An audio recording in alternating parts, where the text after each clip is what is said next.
Kai 1999 m. gruodžio 25 d. Lietuvos kino archyvų darbuotojai atidarė seifą su grifu asmeninis fondas, Adomaitis, jie rado tai, ko neturėjo rasti niekada. Tarp oficialių sutarčių ir apdovanojimų buvo vokas su užrašu atidaryti tik po mirties.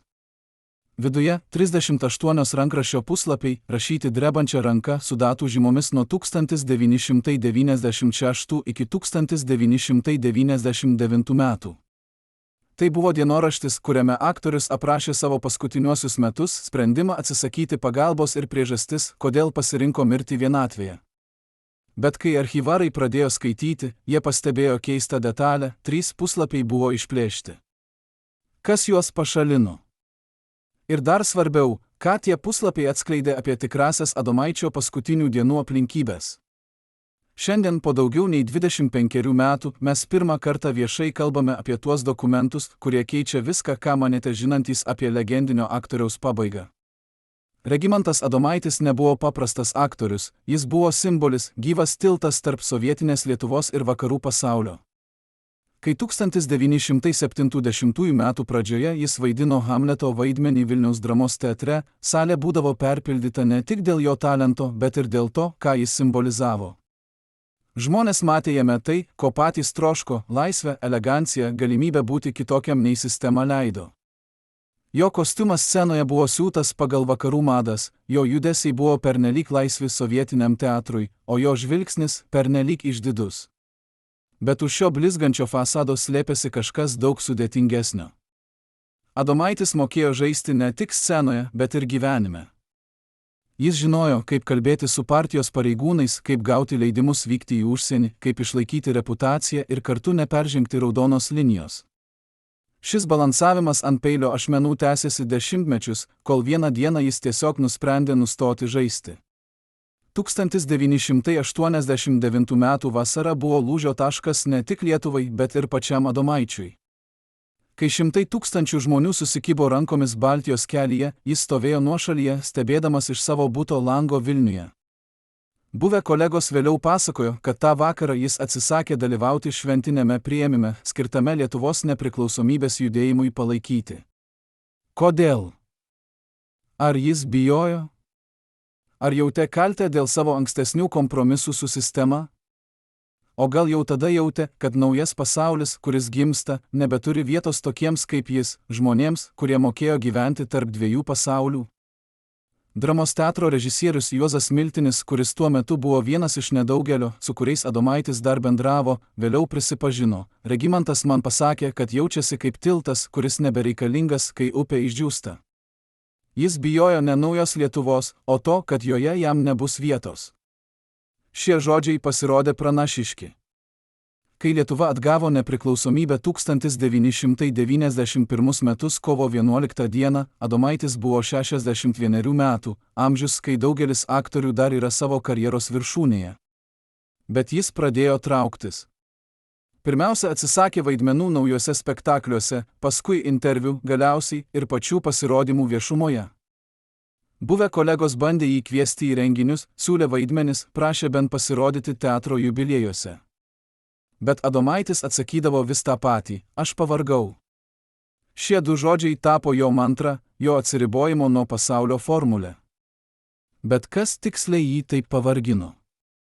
Ar tai buvo fizinis nuovargis, ar kažkas giliau, egzistencinė krizė, supratimas, kad jo gyvenimo vaidmuo baigėsi kartu su sistema, kurioje jis išmoko gyventi? 1992 m. rudenį įvyko incidentas, kuris atskleidė, kaip giliai Adomaitis jau buvo pasinėręs į savo vidinį pasaulį. Vilniaus dramos teatras šventė savo 75-asias metines ir organizatoriai pakvietė visus gyvus teatro legendas. Adomaitis iš pradžių sutiko atvykti, net pasirinko kostiumą, tą patį, kurį dėvėjo Hamleto vaidmenyje prieš 25 metus. Bet šventės dieną jis neatvyko. Kai teatro direktorius paskambino jam namo, Adomaitis atsakė: aš žiūrėjau į veidrodį ir nesupratau, kas ten atsispindi. Tai nebuvo aš.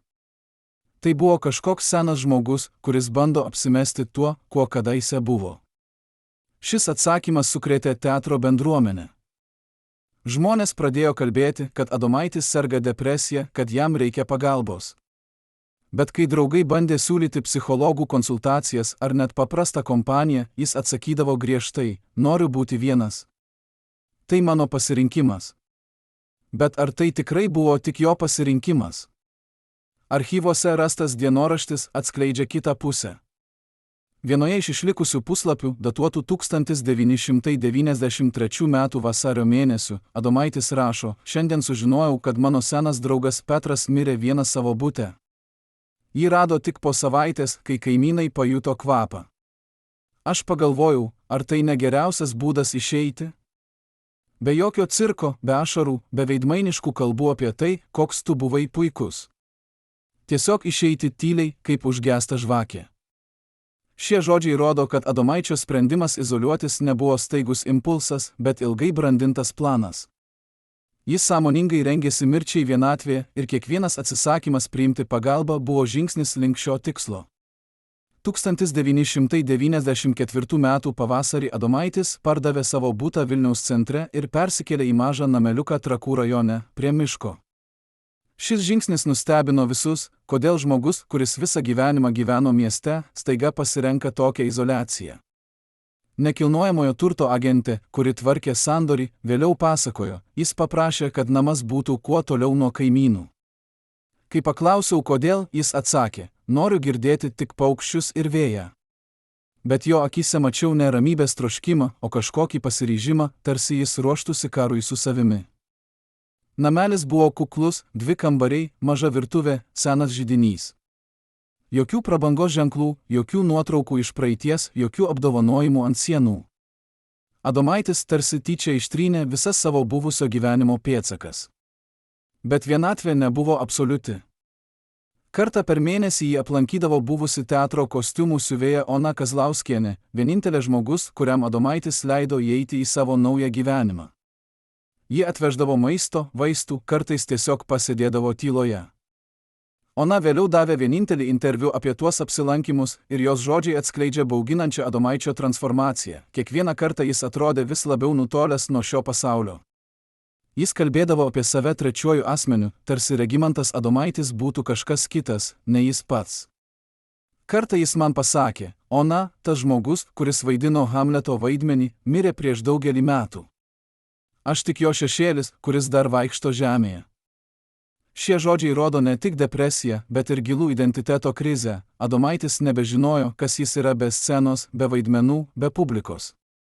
1995 m. žiemą įvyko kažkas, kas galutinai nulėmė Adomaičio likimą. Sausio mėnesį jis gavo laišką iš Lietuvos kultūros ministerijos su pasiūlymu suteikti jam nacionalinę kultūros ir meno premiją už nuopelnus Lietuvos teatrui. Tai buvo didžiausias pripažinimas, kokį tik galėjo gauti menininkas nepriklausomoje Lietuvoje. Bet Adomaitis atsakė atsisakymu. Jo atsakymo laiškas, kuris dabar saugomas ministerijos archyve, yra tik 3 sakiniai: dėkoju už pasiūlymą, bet privalau atsisakyti. Aš nebegaliu priimti apdovanojimų už tai, ko nebėra. Prašau manęs daugiau nebetrukdyti. Šis atsisakymas sukėlė skandalą kultūros bendruomenėje.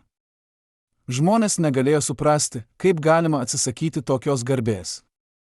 Bet Adomaitis jau buvo perėjęs tą ribą, už kurios visuomenės nuomonė jam nebereiškė nieko. Po šio incidento Adomaitis dar labiau užsidarė. Ona Kazlauskienė pasakoja, kad jos apsilankimai tapo vis trumpesni, nes Adomaitis nebeparodydavo jokio noro bendrauti. Jis sėdėdavo prie lango, žiūrėdamas į mišką ir tylėdavo valandų valandas.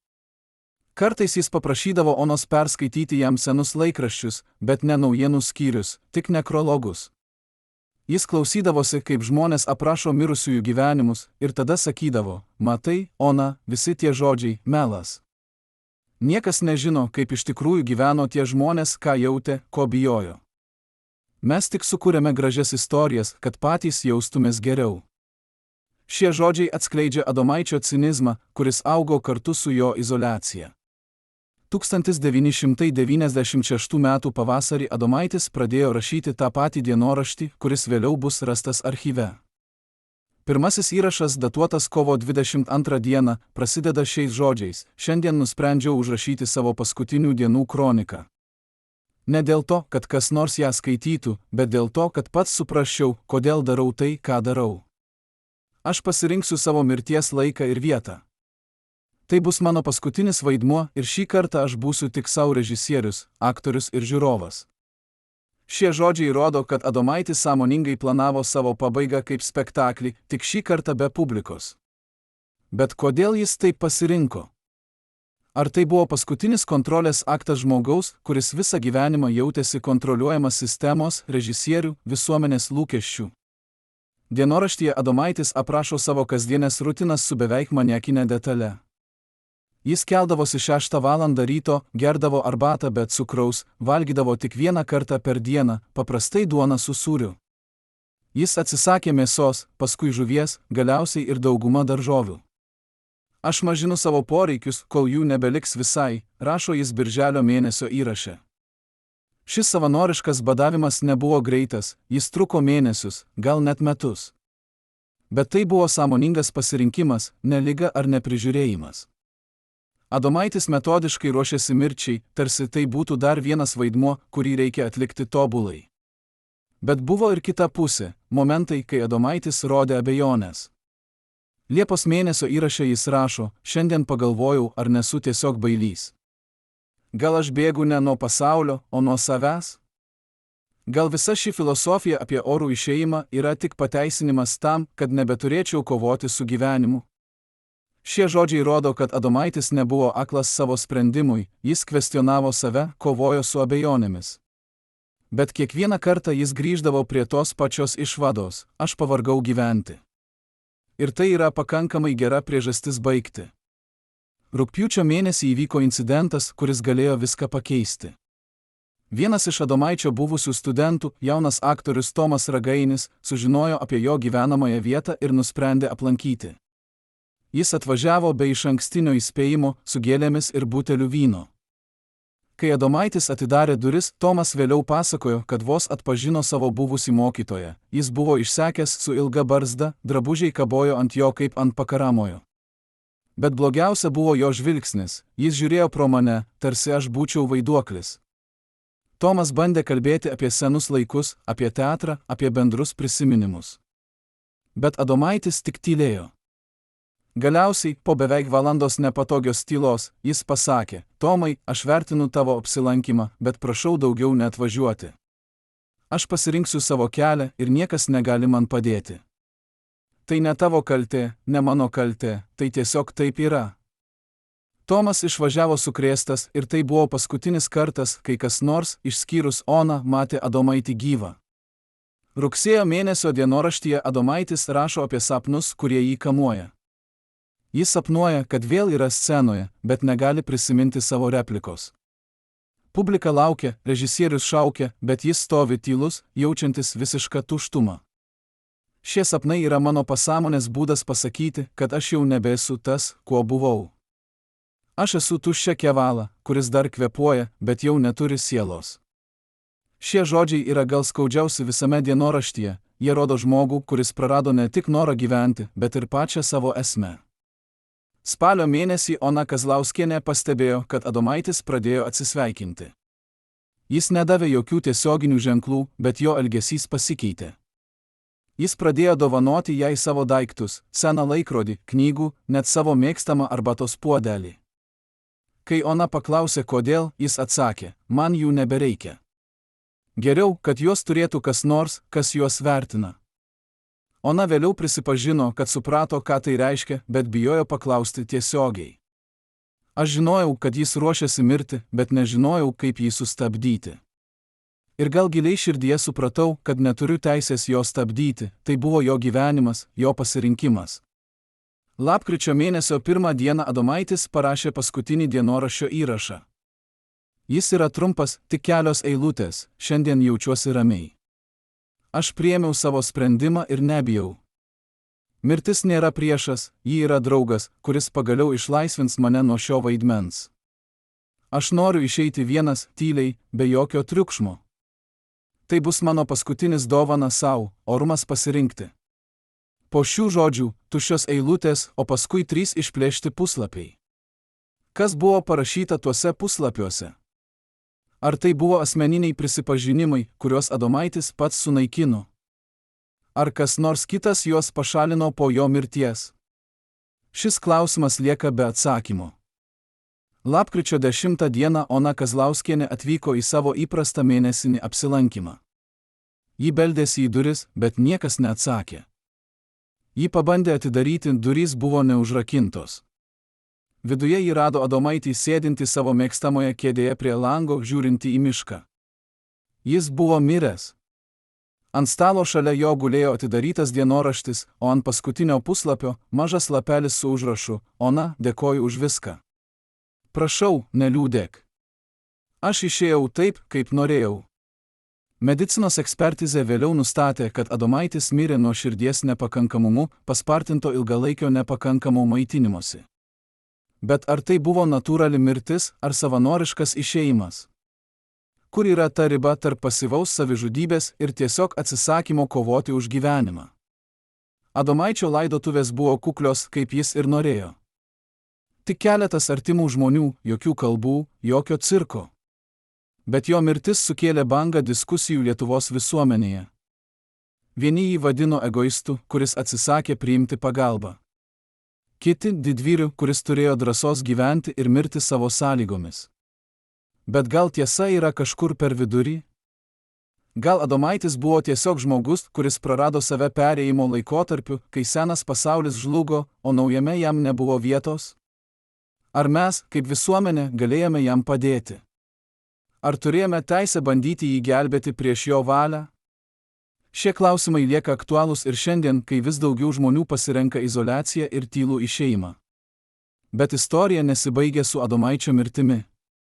Po kelių mėnesių, kai jo dienoraštis buvo perduotas archyvams, prasidėjo keista byla.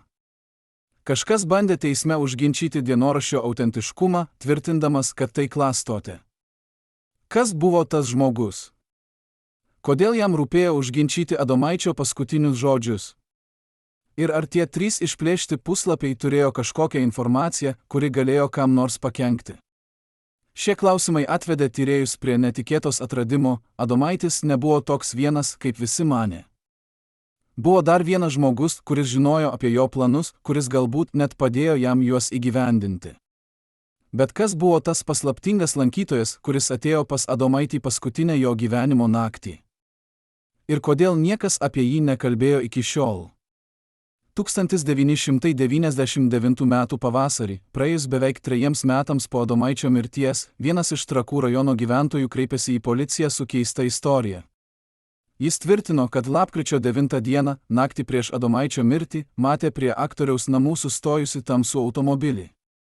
Iš jo išlipo vyras vidutinio amžiaus, apsirengęs ilgu paltu, ir įėjo į vidų. Jis išbuvo viduje apie valandą, o paskui išvažiavo. Liudytojas nekreipė dėmesio tuo metu, bet dabar, prisimindamas Adomaičio dienoraščio istoriją ir išplėštus puslapius, pradėjo abejoti. Kas buvo tas vyras? Ar jis atėjo padėti Adomaičiui mirti? Ar galbūt atėjo jį įtikinti gyventi? O gal jo vizitas turėjo visai kitą tikslą – pašalinti tuos 3 puslapius, kurie galėjo atskleisti kažką pavojingo? Policija pradėjo tyrimą, bet jis greitai užstrigo. Nebuvo jokių įrašų apie automobilį, jokių pirštų atspaudų, jokių kitų liudytojų. Ona Kazlauskienė tvirtino, kad nežinojo apie jokį kitą lankytoją. Adomaičio giminaičiai, kurie gyveno užsienyje ir beveik nebendravo su juo, taip pat nieko negalėjo pasakyti.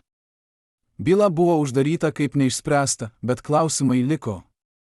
Ar Adomaitis tikrai mirė vienas, kaip visi manė? Ar buvo kas nors, kas žinojo apie jo planus ir galbūt net juos palengvino? Ir jei taip, kodėl tas žmogus niekada neprabilo? Šiandien po daugiau nei 25 metų Regimantas Adomaitis lieka viena iš labiausiai mįslingų figūrų Lietuvos kultūros istorijoje.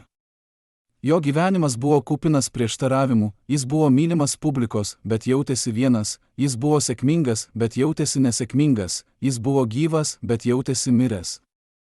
Jo pasirinkimas mirti vienatvėje kelia klausimus apie tai, ką reiškia gyventi oriai, ką reiškia turėti kontrolę virš savo likimo ir ar mes, kaip visuomenė, turime teisę kištis į tokius asmeninius sprendimus. Bet gal svarbiausia, jo istorija primena mums, kad už kiekvieno viešo veido slypi privatus žmogus su savo skausmu, abejonėmis ir kovomis. Ir kartais tas skausmas yra toks gilus, kad jokia išorinė pagalba negali jo palengvinti. Bet ar tai tikrai paaiškina viską? Ar Adomaičio istorija yra tik apie vienišą žmogų, kuris pasirinko tylų išėjimą? Ar yra daugiau, ko mes dar nežinome? Tie 3 išplėšti puslapiai, tas paslaptingas lankytojas, tas staigus noras užginčyti dienoraščio autentiškumą, visa tai rodo, kad Adomaičio paskutinės dienos gali slėpti daugiau paslapčių, nei mes įsivaizdavome. Ir galbūt atsakymai į šias paslaptis gali pakeisti ne tik tai, kaip mes suprantame Adomaitį, bet ir tai, kaip mes suprantame visą tą laikotarpį Lietuvos istorijoje, laikotarpį, kai senas pasaulis žlugo, o naujas dar nebuvo gimęs, ir žmonės kaip Adomaitis liko tarp 2 pasaulių, nepriklausydami niekam. Iki paskutinės akimirkos tikėjau, kad išsisuks, sako buvusi teatro Marija Venckienė, rankos vis dar drebančios po 35 metų. Ką žinojo ši moteris, ko mes nežinome? Šį vakarą 3 buvę Adomaičio artimo rato nariai pirmą kartą kalba apie paslaptis, kurias saugojo dešimtmečius. Jų atskleidimas pakeis viską, ką manėte žinantys apie paskutinės aktoriaus dienas. Marija prisimena lapkričio 8 dieną, kai Adomaitis paskambino jai pirmą kartą per 2 metus. Jo balsas buvo ramus, beveik šventiškas. Jis pasakė man: Marija, aš noriu, kad žinotum, aš nesu vienas. Niekada nebuvau vienas. Bet dabar atėjo laikas užbaigti spektaklį. Aš paklausiau, ką jis turi omenyje, bet jis tik nusijuokė ir padėjo ragelį. Kodėl Adomaitis skambino būtent jai? Ką jis norėjo pasakyti apie tai, kad nebuvo vienas? Ar tai buvo užuomina apie tą paslaptingą lankytoją, kurį matė kaimynas? Marija tvirtina, kad tą naktį negalėjo užmigti, jausdama, kad kažkas baisaus vyksta. Bet ji neskambino policijai, neskambino Onai Kazlauskienei. Aš supratau, kad Regimantas priėmė sprendimą ir niekas neturėjo teisės jam trukdyti. Net jei tas sprendimas buvo mirtis. Antrasis liudytojas, buvęs teatro administratorius Petras Gudaitis, atskleidžia dar bauginančią detalę. 1996 m. spalio mėnesį Adomaitis atėjo į teatro archyvą ir paprašė peržiūrėti savo senus sutarčių. Petras, kuris tuo metu dirbo archyvariu, leido jam prieigą. Jis sėdėjo ten 5 valandas, skaitydamas dokumentus iš 7 ir 8 dešimtmečių. Kai baigė, jis paprašė man padaryti kopijas 3 specifinių dokumentų. Aš paklausiau kodėl, ir jis atsakė: noriu įsitikinti, kad kai kurie žmonės žinos tiesą po mano mirties. Petras padarė kopijas, bet niekada nematė, kas buvo tuose dokumentuose. Dabar, po tiek metų, jis gailisi, kad nepaklausė daugiau. Bet vienas dalykas jį vis dar kankina: kai Adomaitis išėjo, jis pamiršo vieną iš kopijų ant stalo. Petras ją perskaitė. Tai buvo sutartis tarp Adomaičio ir KGB, pasirašyta 1973 m. gegužės mėnesį. Sutartyje buvo nurodyta, kad Adomaitis sutinka teikti informaciją apie teatro kolektyvą mainais už leidimą vykti į užsienį. Ar tai reiškia, kad Adomaitis buvo informatorius? Ar jo vėlesnis atsiribojimas buvo ne tik dėl egzistencinės krizės, bet ir dėl kaltės už tai, ką darė sovietmečiu? Trečioji liudytoja, psichologė Danutė Rimkienė, kuri 1995 m. konsultavo Adomaitį 3 kartus. Ji pažeidžia profesinę paslaptį pirmą kartą, nes, jos žodžiais, visuomenė turi žinoti tiesą. Danutė pasakoja, kad Adomaitis kreipėsi į ją ne dėl depresijos, kaip visi manė, bet dėl kažko kito. Jis kalbėjo apie balsus. Ne haliucinacijas klasikinė prasme, bet prisiminimus, kurie tapo tokie gyvi, kad jis nebegalėjo atskirti, kas yra praeitis, o kas dabartis. Jis sakė, kad girdi savo buvusių kolegų balsus, kaltinančius jį išdavystę. Jis matė veidų žmonių, kuriuos, jo žodžiais, pardavė sistemai. Danutė bandė jam pasiūlyti medikamentinį gydymą, bet Adomaitis atsisakė. Jis pasakė: aš nusipelniu šių balsų. Jie yra mano bausmė ir aš ją priimu. Ar Adomaičio sprendimas mirti buvo ne tik filosofinis pasirinkimas, bet ir savęs nubaudimo aktas?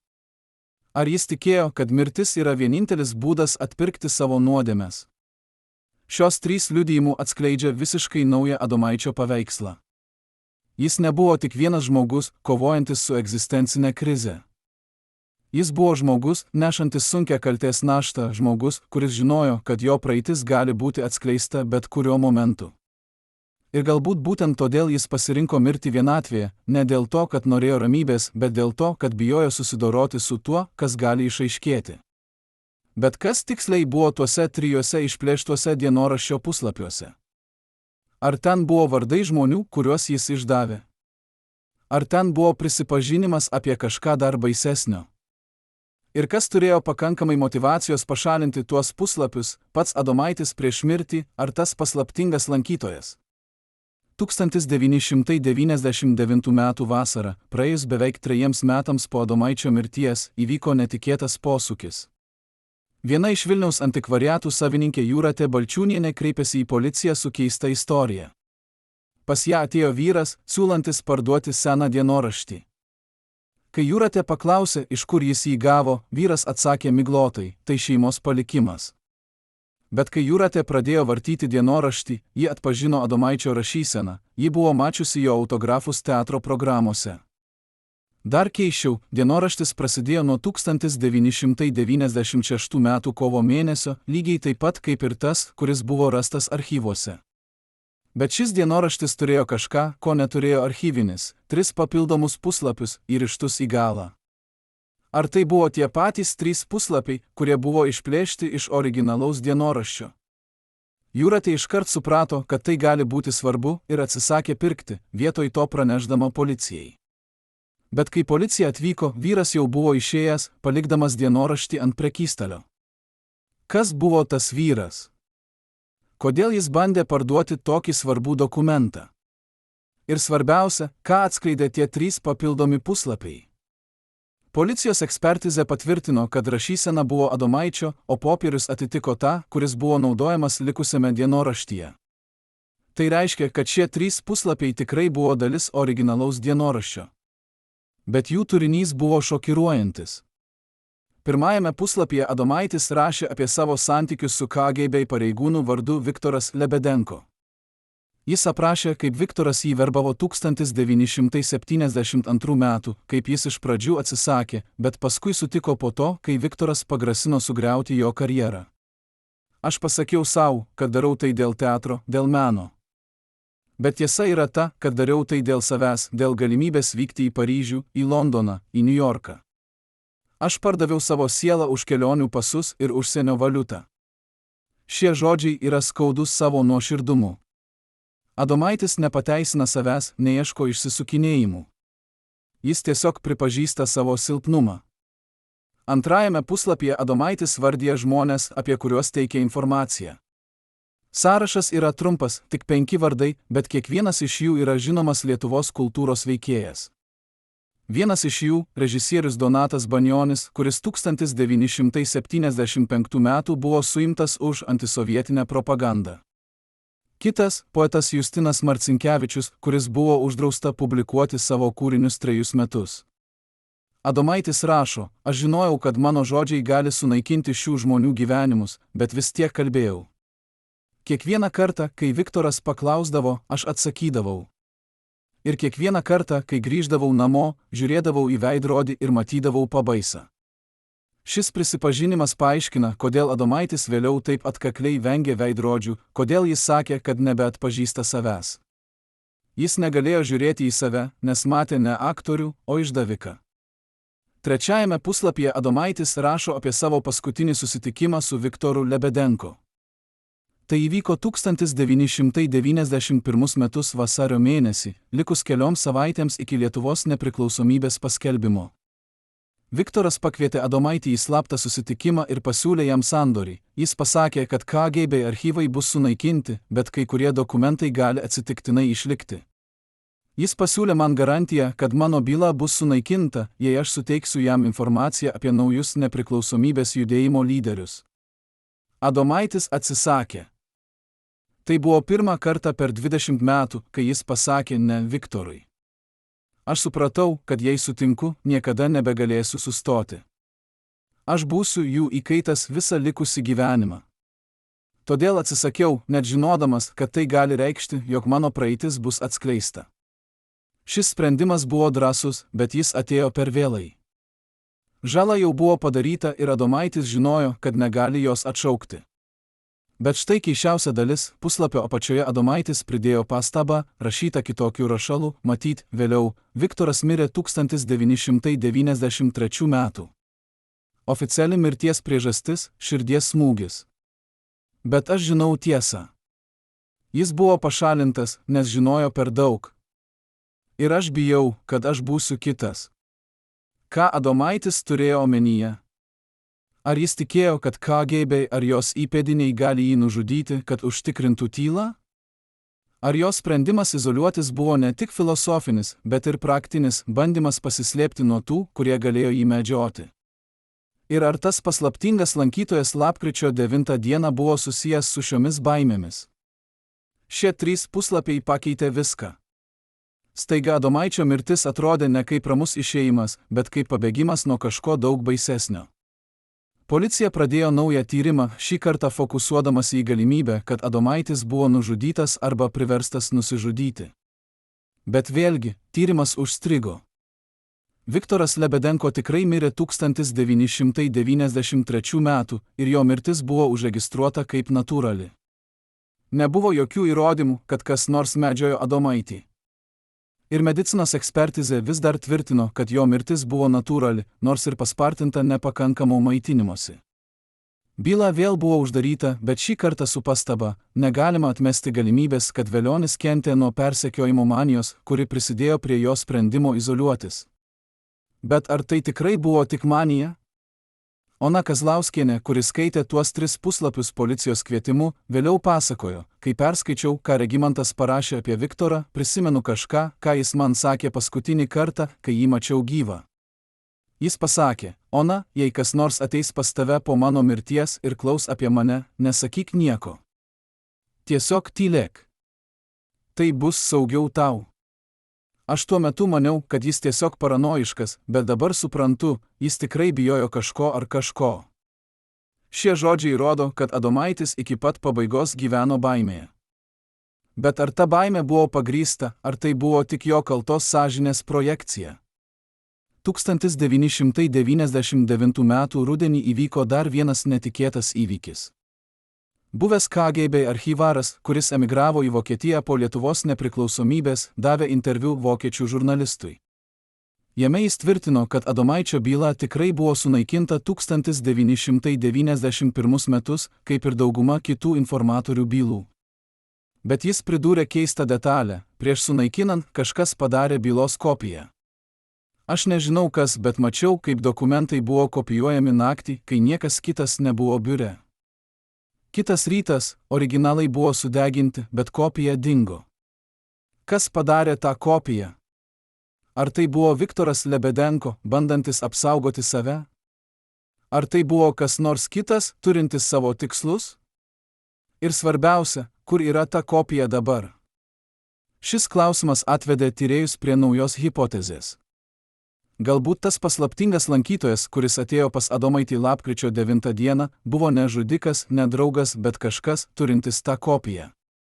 Galbūt jis atėjo šantažuoti Adomaitį, grasindamas atskleisti jo praeitį viešai. Ir galbūt Adomaitis, susidūręs su šia grėsme, nusprendė, kad mirtis yra geresnis pasirinkimas nei gyventi su nuolatinė baime ir gėda. Ši hipotezė paaiškintų, kodėl Adomaitis taip skubiai užbaigė savo dienoraštį, kodėl jis išplėšė tuos 3 puslapius, galbūt norėdamas juos sunaikinti, bet nepajėgdamas, ir kodėl jis atrodė toks ramus paskutinėmis dienomis, jis jau buvo priėmęs sprendimą. Bet yra ir kita galimybė, dar bauginančiau. Galbūt tas lankytojas buvo ne šantažuotojas, bet pagalbininkas. Galbūt Adomaitis paprašė kažko padėti jam mirti oriai, be skausmo, be ilgo kentėjimo. Galbūt tas žmogus atnešė vaistų ar kažko kito, kas pagreitino procesą. Ir galbūt būtent todėl jis pašalino tuos 3 puslapius, ne dėl to, kad norėjo paslėpti Adomaičio praeitį, bet dėl to, kad norėjo apsaugoti save nuo kaltinimų padėjimų nusižudyti. Ši hipotezė yra dar labiau nepatogi, nes ji kelia klausimą, ar mes, kaip visuomenė, turime teisę bausti žmogų, kuris padeda kitam mirti, jei tas kitas to prašo. Ar tai yra žmogžudystė ar gailestingumas? Šie klausimai lieka be atsakymo iki šiol. Policija niekada nerado to paslaptingo lankytojo. Dienoraščio kopija, kuri buvo palikta antikvariate, dabar saugoma Lietuvos nacionalinėme archyve, bet ji nekelia naujų klausimų, tik patvirtina tuos, kuriuos jau žinojome. Adomaitis buvo sudėtingas žmogus, gyvenęs sudėtingų laikų, daręs sudėtingus pasirinkimus. Jis nebuvo nei šventas, nei piktadarys, jis buvo tiesiog žmogus, bandantis išgyventi sistemoje, kuri vertė žmonės rinktis tarp savo sąžinės ir savo svajonių. Ir galiausiai, kai sistema žlugo, jis liko su savo sąžine, kuri buvo per sunki nešti. Bet ar mes galime jį teisti? Ar mes, gyvenantys laisvoje šalyje, niekada nepatyrę tokio spaudimo, turime teisę sakyti, ką jis turėjo daryti?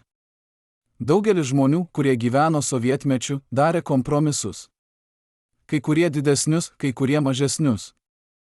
Adomaitis pasirinko didesnį kompromisą ir jis mokėjo už tai savo gyvenimu. Ar tai nepakankama bausmė? Ar mes turime teisę reikalauti daugiau? Įsivaizduokite, kad esate vienas iš 12 žmonių, kurie žinojo viską apie Adomaitį, kiekvieną medicininę paslaptį, kiekvieną išdavystės epizodą, kiekvieną slaptą susitikimą su KGB pareigūnais. Dabar įsivaizduokite, kad turite pasirinkti, išsaugoti lojalumą mirusiajam ar atskleisti tiesą, kuri gali sunaikinti jo atminimą. 1999 m. gruodžio mėnesį šie 12 žmonių susitiko slaptame kambaryje Vilniaus senamiestyje. Jie buvo buvę teatro darbuotojai, gydytojai, net vienas buvęs KGB pareigūnas, kuris dirbo su Viktoru Lebedenko. Jų tikslas buvo vienas – nuspręsti, ką daryti su informacija, kurią jie turėjo apie Adomaičio paskutinės dienas. Kas juos privertė susirinkti praėjus 3 metams po aktoriaus mirties? Ką jie žinojo, ko mes nežinome? Ir svarbiausia, kodėl jie nusprendė tylėti tiek metų, o dabar staiga pradėjo kalbėti. Vienas iš šios grupės narių, buvęs teatro administratorius Algirdas Kavaliauskas, sutiko kalbėti su mumis su sąlyga, kad jo tapatybė liks slapta iki jo mirties. Jo liudijimas atskleidžia tokią tiesą, kuri verčia permastyti viską, ką žinojame apie Regimantą Adomaitį. Algirdas pasakoja, kad grupė susiformavo neatsitiktinai. Visi jie gavo identiškus laiškus 1999 m. lapkričio mėnesį, lygiai 3 metai po Adomaičio mirties. Laiškai buvo rašyti ranka, bet ne Adomaičio, rašysena buvo svetima. Kiekviename laiške buvo tas pats tekstas: jūs žinote tiesą apie Regimantą Adomaitį. Atėjo laikas nuspręsti, ar ta tiesa turi būti atskleista. Susitikime gruodžio 15 dieną, 19 val. Adresu Pilies gatvė 23, 3 aukštas. Niekas iš jų nežinojo, kas siuntė tuos laiškus, bet visi atėjo. Kai jie susirinko tame kambaryje, sename, apleistame bute, kuris kadaise priklausė vienam iš teatro rėmėjų, jie rado ant stalo padėtą voką. Viduje buvo dokumentas, kuris pakeitė viską. Tai buvo medicininė Adomaičio byla iš 1996 metų, kurią turėjo jo asmeninis gydytojas Leonas Strimaitis. Byloje buvo diagnozė, kuri niekada nebuvo atskleista viešai: Adomaitis sirgo Alzheimerio liga ankstyvoje stadijoje. Šis atradimas paaiškino tiek daug: jo pamiršimus, jo sunkumus atpažinti save veidrodyje, jo balsus, apie kuriuos jis kalbėjo psichologijai Danutei Rimkienei. Bet jis taip pat kėlė naują, bauginantį klausimą: ar Adomaitis tikrai sąmoningai pasirinko mirtį, ar jo sprendimas buvo ligos paveiktas. Gydytojas Leonas Strimaitis, kuris taip pat buvo tarp tų 12, prisipažino grupei, kad jautė didžiulę kaltę. Jis pasakojo, kad diagnozavo Adomaitį 1995 m. spalio mėnesį, po to, kai aktorius pradėjo skųstis atminties problemomis. Leonas pasiūlė gydymą, kuris galėjo sulėtinti ligos progresavimą, bet Adomaitis kategoriškai atsisakė. Jis man pasakė: Leonai, aš geriau mirsiu su savo protu, negu gyvenčiau kaip daržovė. Aš bandžiau jam paaiškinti, kad liga dar tik pradžioje, kad turime laiko, bet jis nenorėjo klausyti. Leonas padarė klaidą, jis pagerbė Adomaičio norą ir niekam nepasakė apie diagnozę. Net Onai Kazlauskienei, kuri reguliariai lankė aktorių. Aš maniau, kad tai yra jo teisė – žinoti tiesą ir nuspręsti, ką su ja daryti. Bet dabar suprantu, kad turėjau kištis. Galbūt jis būtų gyvas, jei būčiau priverstas jį gydytis. Šie žodžiai atskleidžia tragišką paradoksą. Leonas norėjo pagerbti Adomaičio autonomiją, bet tuo pačiu leido jam priimti sprendimą, kuris galbūt buvo paveiktas ligos, kuri griovė jo protą. Grupė diskutavo valandas. Kai kurie nariai manė, kad medicininė informacija turi būti atskleista viešai, kad žmonės suprastų, jog Adomaitis nebuvo visiškai atsakingas už savo sprendimą. Kiti tvirtino, kad tai būtų paskutinis jo orumo pažeminimas, parodyti jį kaip ligonį, kuris prarado kontrolę virš savo proto. Buvęs KGB pareigūnas, kuris prisistatė tik kaip Andrius, pasiūlė trečią variantą: mes turėtume sunaikinti visus dokumentus ir niekada nekalbėti apie tai. Regimantas pasirinko savo kelią ir mes neturime teisės keisti jo istorijos po mirties. Šis pasiūlymas sukėlė įnirtingą ginčą. Kai kurie kaltino Andrių bandymu pridengti KGB nusikaltimus, kiti gynė jį, sakydami, kad jis tiesiog nori apsaugoti Adomaičio atminimą. Galiausiai grupė balsavo.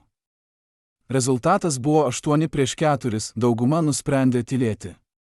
Bet tie 4, kurie balsavo už atskleidimą, niekada nesutiko su šiuo sprendimu.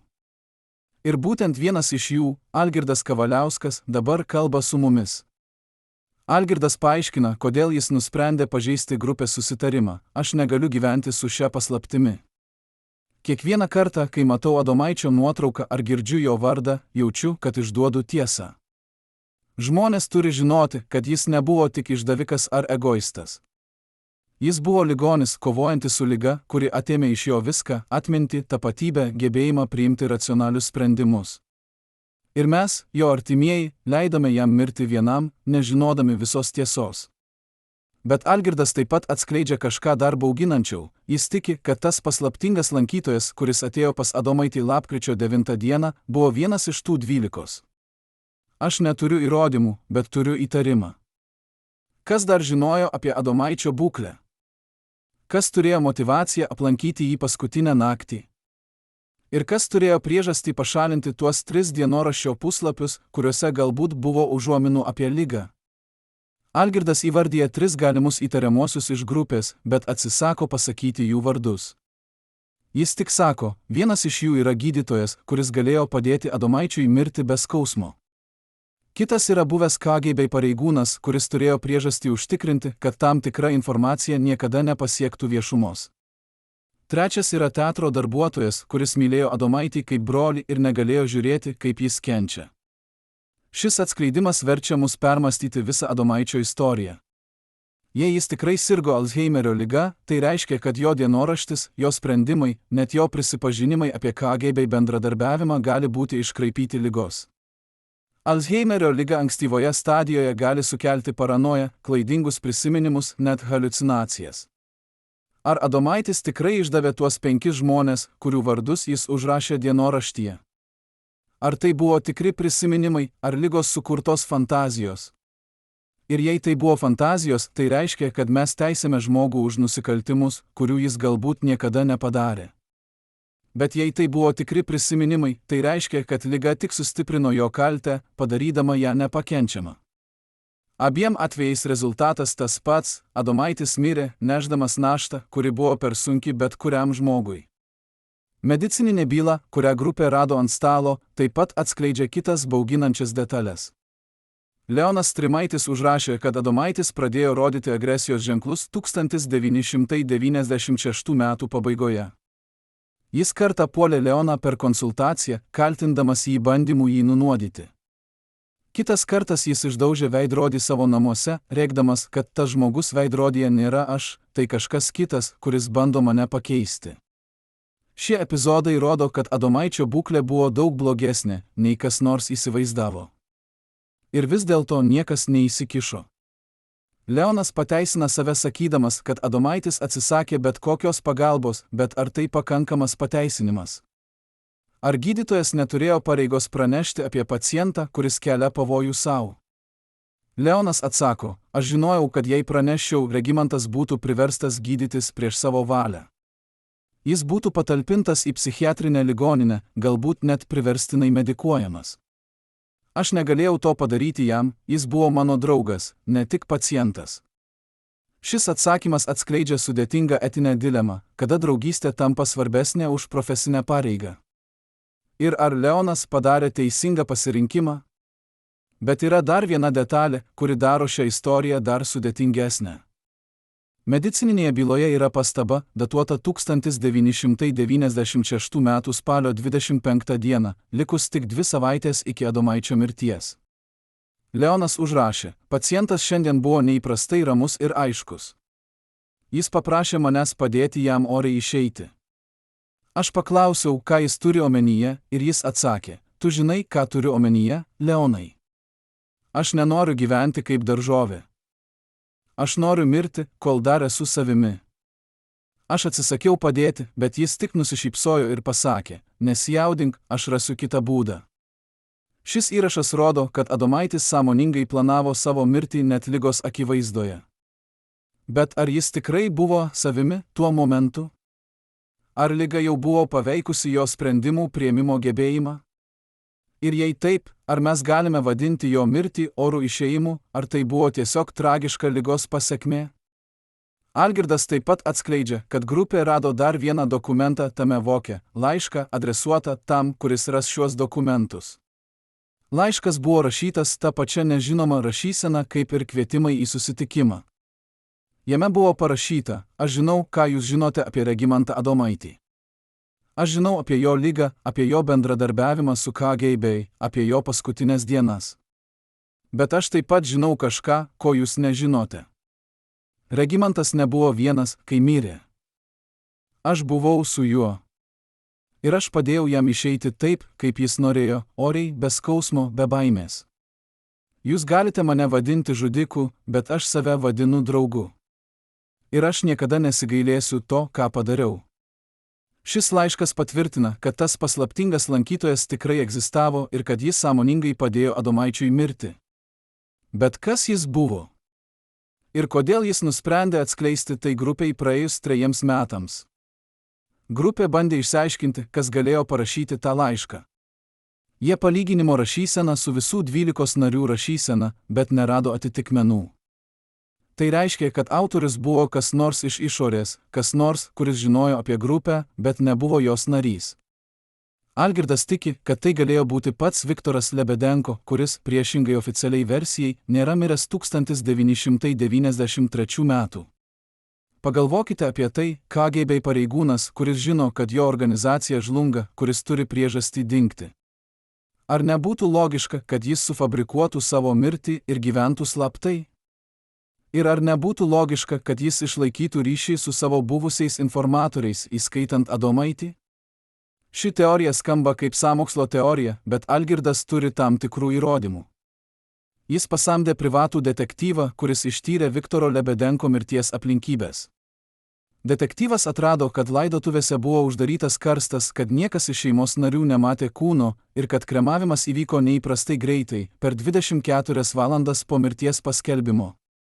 Tai yra klasikiniai ženklai sufabrikuotos mirties, sako Algirdas.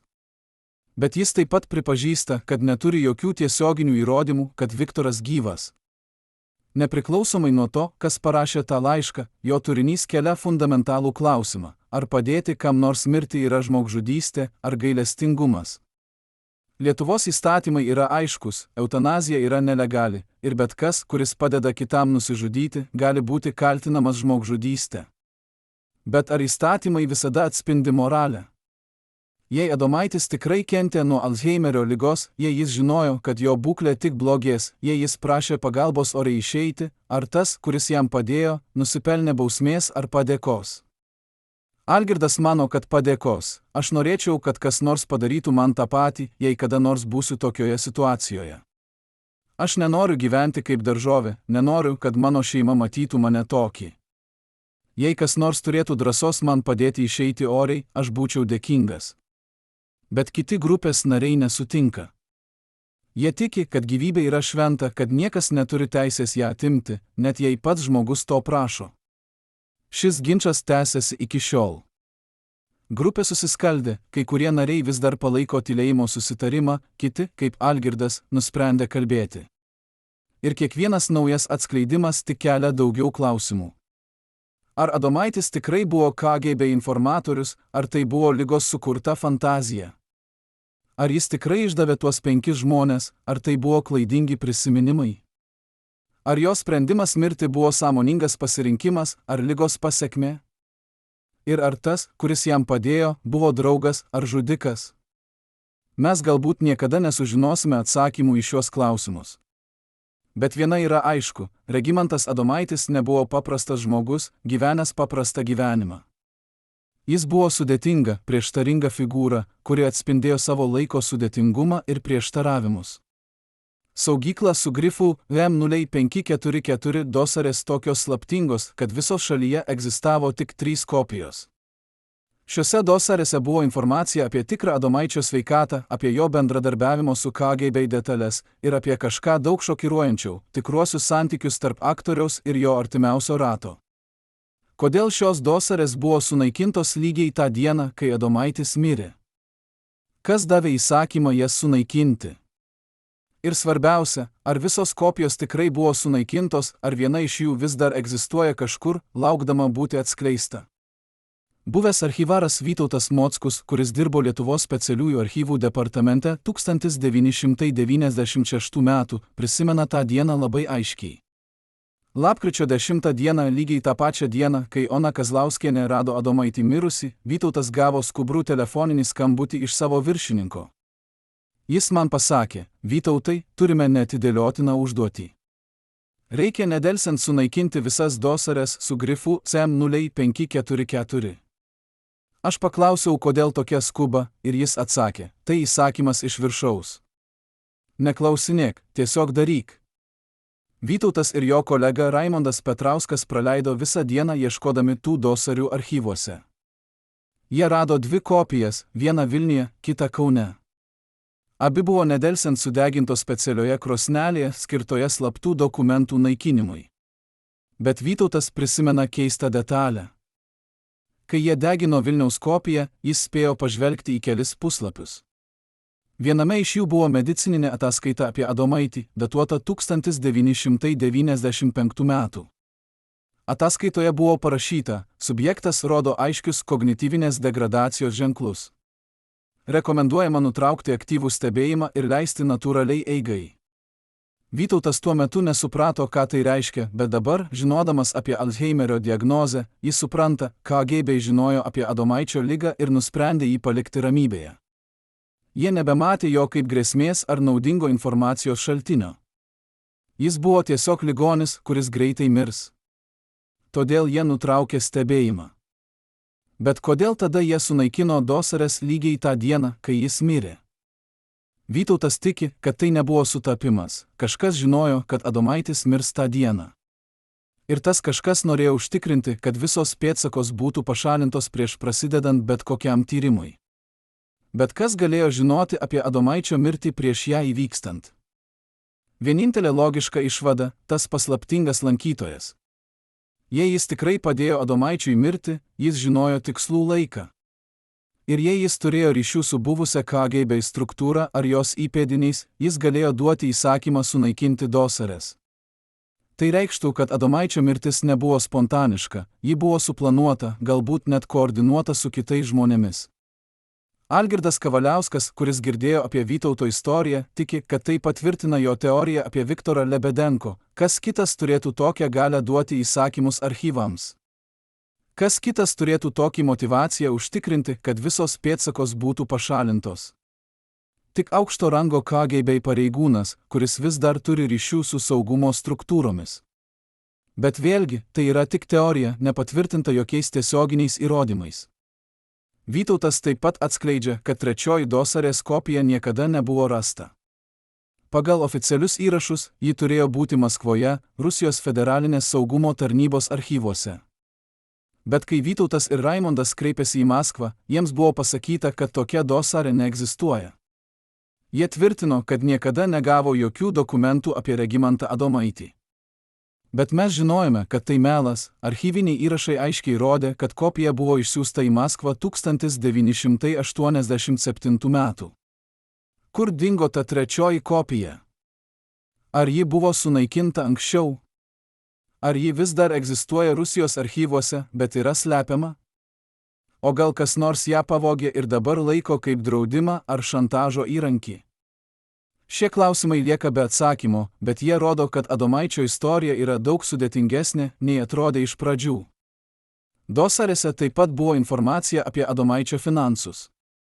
Vytautas prisimena matęs dokumentą, kuriame buvo išvardyti visi mokėjimai, kuriuos Adomaitis gavo iš KGB už savo bendradarbiavimą.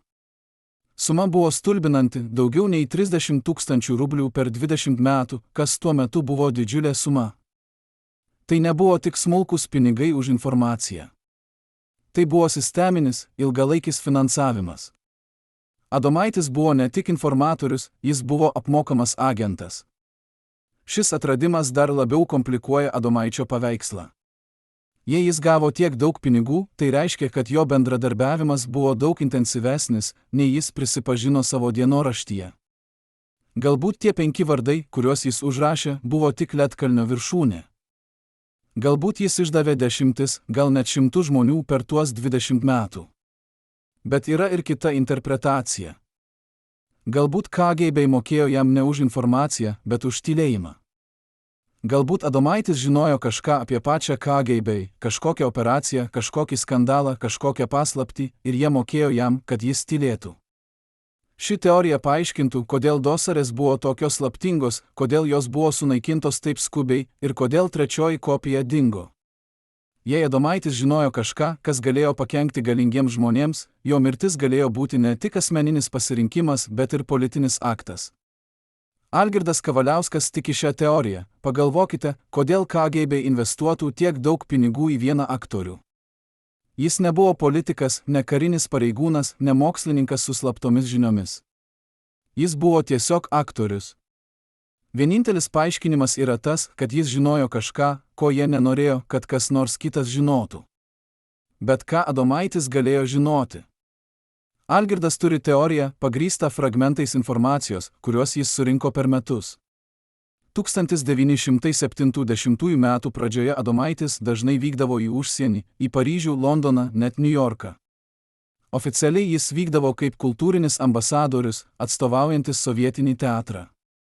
Bet Algirdas tiki, kad jo kelionės turėjo kitą tikslą. KGB dažnai naudojo menininkus kaip kurjerius ar ryšininkus. Jie galėjo laisvai keliauti, jų neįtardavo ir jie turėjo prieigą prie aukštos klasės visuomenės. Adomaitis buvo idealus kandidatas tokiai roliai. Jei tai tiesa, tai reiškia, kad Adomaitis galėjo būti įtrauktas į tarptautinės šnipinėjimo operacijas. Ir jei jis žinojo detalės apie tas operacijas, vardus, datas, vietas, jis būtų buvęs didžiulė grėsmė, jei kada nors nuspręstų kalbėti. Ši teorija taip pat paaiškintų, kodėl Adomaitis taip bijojo po Lietuvos nepriklausomybės. Jei jis žinojo apie tarptautinės operacijas, kurios vis dar buvo aktyvios, jis būtų buvęs taikinys ne tik buvusios KGB, bet ir užsienio žvalgybos tarnybų.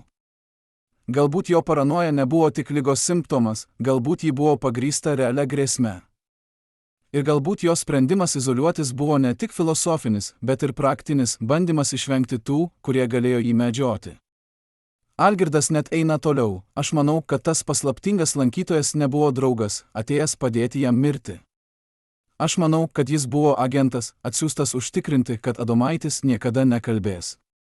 Ir galbūt tie 3 išplėšti dienoraščio puslapiai turėjo informaciją apie tas operacijas, vardus, kodus, vietas. Todėl jie buvo pašalinti. Bet jei tai tiesa, kodėl tas agentas paliko likusį dienoraštį? Kodėl jis nepašalino viso dokumento? Algirdas turi atsakymą, nes likęs dienoraštis buvo naudingas. Jis parodė Adomaitį kaip išdaviką, kaip silpną žmogų, kuris bendradarbiavo su KGB. Tai diskreditavo jį, padarė jį nepatikimų liudytojų.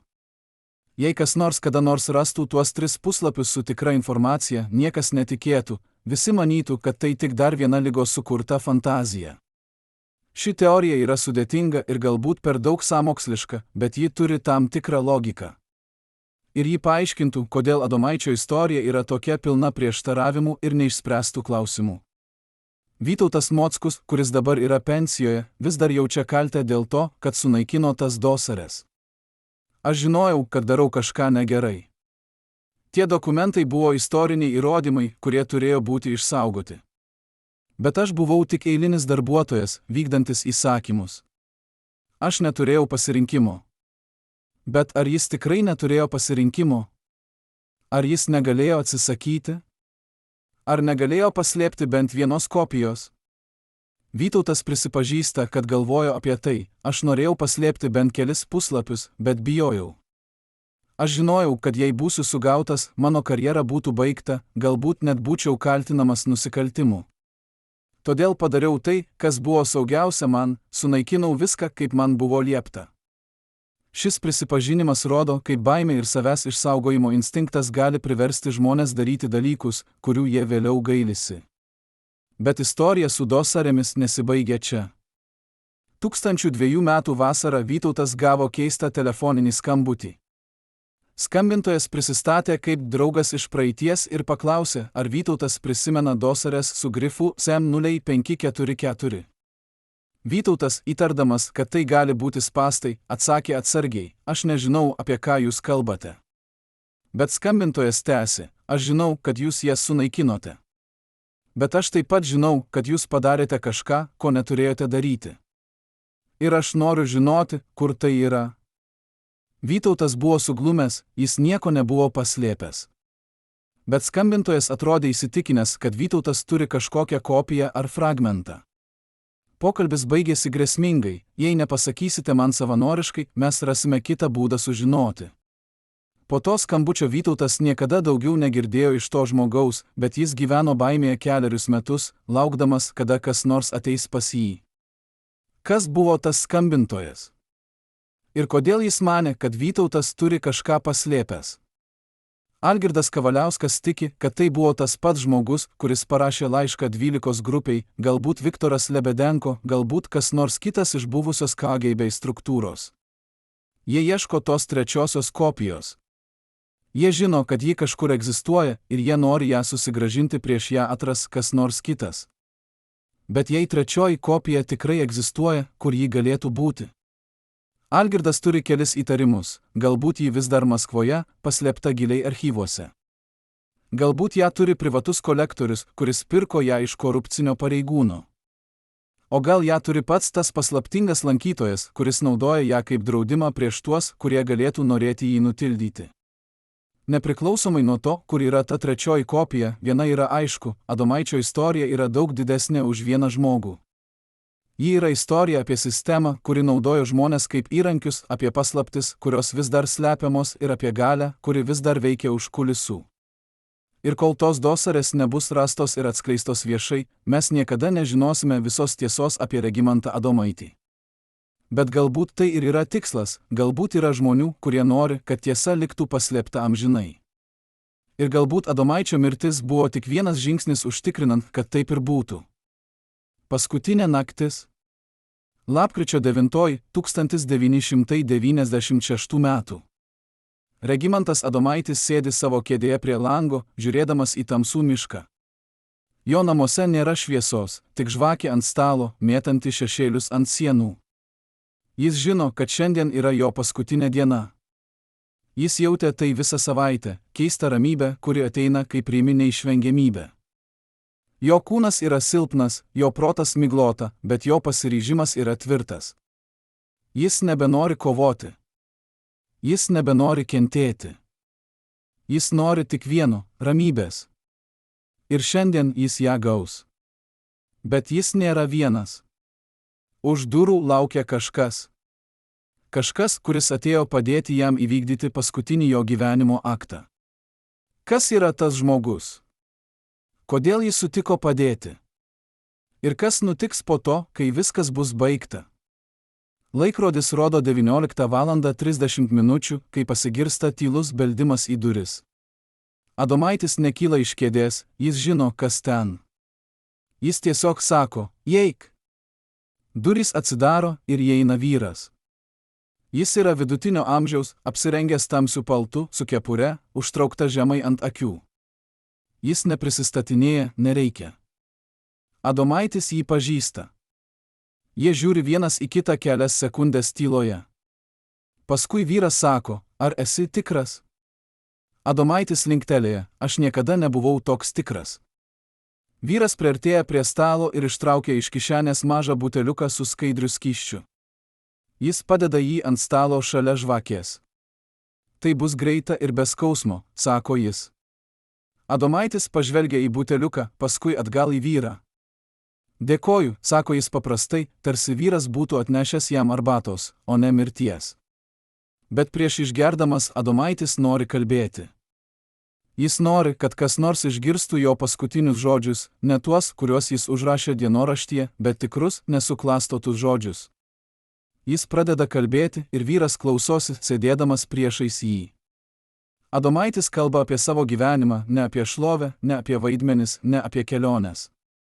Jis kalba apie kaltę. Aš išdaviau žmones, sako jis. Ne dėl to, kad buvau priverstas, bet dėl to, kad buvau silpnas. Aš norėjau gyventi gerai, norėjau keliauti, norėjau būti svarbus. Ir už tai pardaviau savo sielą. Vyras neklausia, nekomentuoja, jis tik klausosi. Adomaitis tęsia, aš bandžiau save pateisinti. Sakiau sau, kad visi taip darė, kad neturėjau pasirinkimo, kad sistema buvo per galinga. Bet tiesa yra ta, kad turėjau pasirinkimą. Ir pasirinksiu blogai. Adomaitis taip pat kalba apie savo ligą. Aš jaučiu, kaip mano protas tirpsta, sako jis. Kiekvieną dieną prarandu dar šiek tiek savęs. Netrukus nebežinosiu, kas esu, nebeatpažinsiu savo veido veidrodyje, nebeprisiminsiu savo vardo. Ir aš nenoriu gyventi taip. Aš nenoriu, kad žmonės matytų mane tokį, tuščią kevalą, kuris kadaise buvo Regimantas Adomaitis. Vyras pagaliau kalba, tu nesi tuščia kevala. Tu esi žmogus, kuris padarė klaidų, bet kuris taip pat padarė daug gero. Tu davei žmonėms džiaugsmą per savo meną. Tu įkvėpei juos. Tai irgi yra dalis tavo palikimo. Bet Adomaitis papurto galvą, menas yra tik iliuzija. Tikrasis žmogus yra tas, kuris slypi už kaukės. Ir aš negaliu gyventi su tuo žmogumi. Jie kalba dar valandą. Adomaitis pasakoja apie savo sapnus, savo baimes, savo viltis. Jis pasakoja apie žmones, kuriuos mylėjo, ir žmones, kuriuos skaudino. Jis pasakoja apie momentus, kai jautėsi gyvas, ir momentus, kai jautėsi miręs. Ir galiausiai, kai žvakė beveik išdegusi, jis sako, aš pasiruošęs. Vyras paduoda jam buteliuką. Adomaitis paima jį drebančiomis rankomis. Jis žiūri į skystį kelias sekundės, paskui pakelia jį prie lūpų. Bet prieš išgerdamas, jis sustoja. Pasakyk man, sako jis vyrui. Kas tu esi? Kodėl sutikai man padėti? Vyras atsako tyliai, aš esu tas, kuris supranta. Aš esu tas, kuris žino, ką reiškia gyventi su kaltė, kuri yra per sunki nešti. Ir aš esu tas, kuris tiki, kad kiekvienas žmogus turi teisę pasirinkti, kaip jo istorija baigėsi. Adomaitis linktelėja, suprasdamas. Jis išgeria skystį vienu gurkšniu. Skonis yra kartus, bet jis nesikreipia dėmesio. Jis padeda tuščią buteliuką ant stalo ir atsisėda atgal į kėdę. Vyras stebi jį tyliai. Kelios minutės praeina tyloje. Paskui Adomaitis pradeda jausti mieguistumą. Jo akys darosi sunkios, jo kvėpavimas lėtesnis. Jis žiūri į mišką paskutinį kartą. Gražu, sušnabžda jis. Ir paskui jo akys užsimerkia. Jo kvėpavimas tampa vis lėtesnis, kol galiausiai visiškai sustoja. Regimantas Adomaitis yra miręs. Vyras sėdi dar kelias minutės, žiūrėdamas į negyvą kūną. Paskui jis atsistoja, paima buteliuką ir įsideda jį atgal į kišenę. Jis žiūri aplink kambarį, ieškodamas kažko. Jo akys sustoja ant dienoraščio, gulančio ant stalo. Jis paima jį ir pradeda vartyti. Kai pasiekia paskutinius puslapius, jis sustoja. Ten yra 3 puslapiai, kuriuose Adomaitis aprašė savo santykius su Viktoru Lebedenko, savo bendradarbiavimą su KGB ir savo baimes apie persekiojimą. Vyras skaito juos atidžiai. Paskui jis atsargiai išplėšia tuos 3 puslapius ir įsideda juos į kišenę. Jis žino, kad šie puslapiai negali likti, jie atskleidžia per daug, ne tik apie Adomaitį, bet ir apie kitus žmones, kurie vis dar gyvi, kurie vis dar turi galią. Jis palieka likusį dienoraštį ant stalo, atidarytas paskutinėme puslapyje. Paskui jis išeina iš namo tyliai, uždarydamas duris už savęs. Niekas nemato jo išeinant. Niekas nežino, kad jis buvo ten. Jis dingsta naktį, palikdamas tik klausimus ir paslaptis. Kitą rytą Ona Kazlauskienė atranda Adomaitį mirusį. Ji šaukia policiją, kuri atvyksta ir pradeda tyrimą. Bet jie neranda nieko įtartino, tik seną žmogų, mirusį natūralia mirtimi. Medicinos ekspertas patvirtina, kad mirtis buvo dėl širdies nepakankamumo, paspartinto ilgalaikio nepakankamo maitinimosi. Niekas neklausia apie trūkstamus dienoraščio puslapius, niekas net nepastebi, kad jų trūksta, kol praeis keli mėnesiai. Ir kai pagaliau kas nors pastebės, bus per vėlų, pėdsakai bus išdilę, liudytojai bus užmiršę ir tiesa bus palaidota kartu su Adomaičiu. Bet ar tiesa tikrai palaidota? Ar tie 3 puslapiai, kuriuos vyras paėmė, vis dar egzistuoja kažkur? Ar jie bus kada nors atskleisti? Ir jei taip, ką jie atskleis, ne tik apie Adomaitį, bet ir apie visą sistemą, kuri jį sukūrė ir sunaikino? Šiandien po daugiau nei 25 metų mes vis dar ieškome atsakymų. Mes vis dar bandome suprasti, kas buvo Regimantas Adomaitis, didvyris ar išdavikas, auka ar bendradarbiavęs žmogus, kuris pasirinko savo likimą ar žmogus, kurio likimą pasirinko kiti. Galbūt tiesa yra ta, kad jis buvo visi šie dalykai vienu metu. Galbūt jis buvo tiesiog žmogus, gyvenęs sudėtingų laikų, daręs sudėtingus pasirinkimus ir galiausiai mokėjęs už juos savo gyvenimu. Ir galbūt svarbiausia pamoka, kurią galime išmokti iš jo istorijos, yra ta, kad niekas iš mūsų nėra tik vienas dalykas. Mes visi esame prieštaravimų mišinys, gero ir blogo, stiprybės ir silpnumo, drąsos ir baimės. Ir kai sistema verčia mus rinktis tarp savo vertybių ir savo išgyvenimo, mes visi galime padaryti pasirinkimus, kurių vėliau gailėsimės. Bet ar Adomaitis tikrai gailėjosi? Ar jo sprendimas mirti buvo atgailos aktas, ar tiesiog pabėgimas nuo atsakomybės? Mes niekada nežinosime tikrai. Bet viena yra aišku, jis pasirinko savo pabaigą. Ir tame pasirinkime, nepriklausomai nuo to, kaip mes jį vertiname, buvo tam tikras orumo elementas. Jis atsisakė gyventi kaip šešėlis, kaip tuščia kevala. Jis pasirinko išeiti savo sąlygomis, savo laiku, savo būdu. Ir galbūt tai yra vienintelė laisvė, kurią bet kuris iš mūsų gali tikėtis turėti, laisvė pasirinkti, kaip mūsų istorija baigėsi. Ar mes turime teisę teisti jį už tą pasirinkimą? Ar mes turime teisę sakyti, kad jis turėjo gyventi, net jei pats nenorėjo? Šie klausimai neturi lengvų atsakymų. Bet jie yra klausimai, kuriuos kiekvienas iš mūsų turėtų savo užduoti, nes vieną dieną mes visi susidursime su savo paskutiniu pasirinkimu.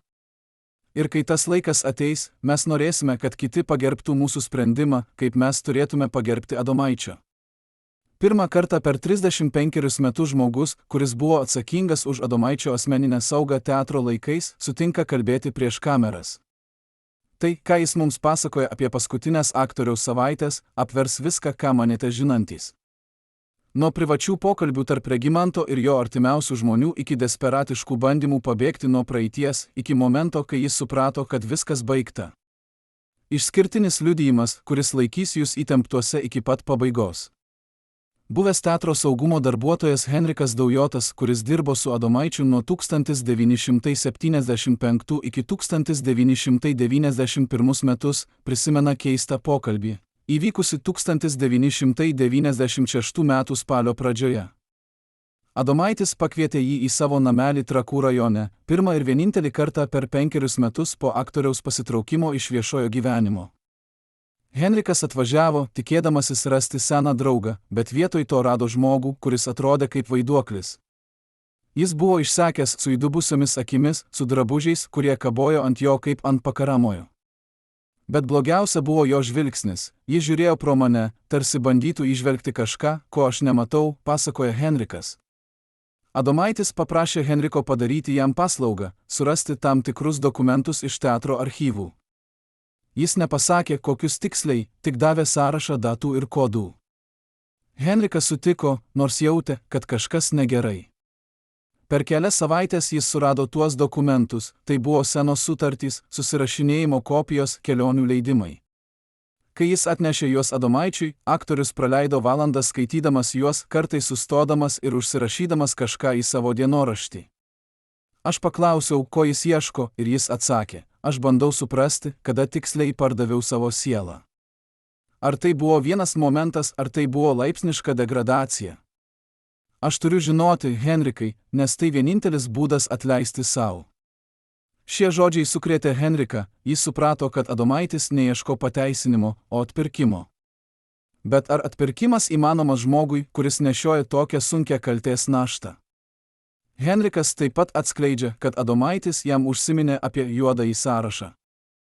Tai buvo lapkričio pradžioje, likus savaitei iki aktoriaus mirties. Adomaitis parodė Henrikui savo dienoraščio puslapį, kuriame buvo užrašyti 5 vardai, tie patys vardai, kuriuos vėliau rado tyrėjai. Jis man pasakė, šie žmonės nukentėjo dėl manęs.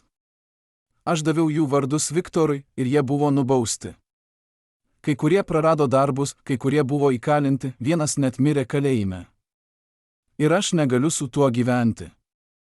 Aš bandžiau jam pasakyti, kad tai buvo sistema, ne jis, bet jis papurtė galvą, ne, Henrikai.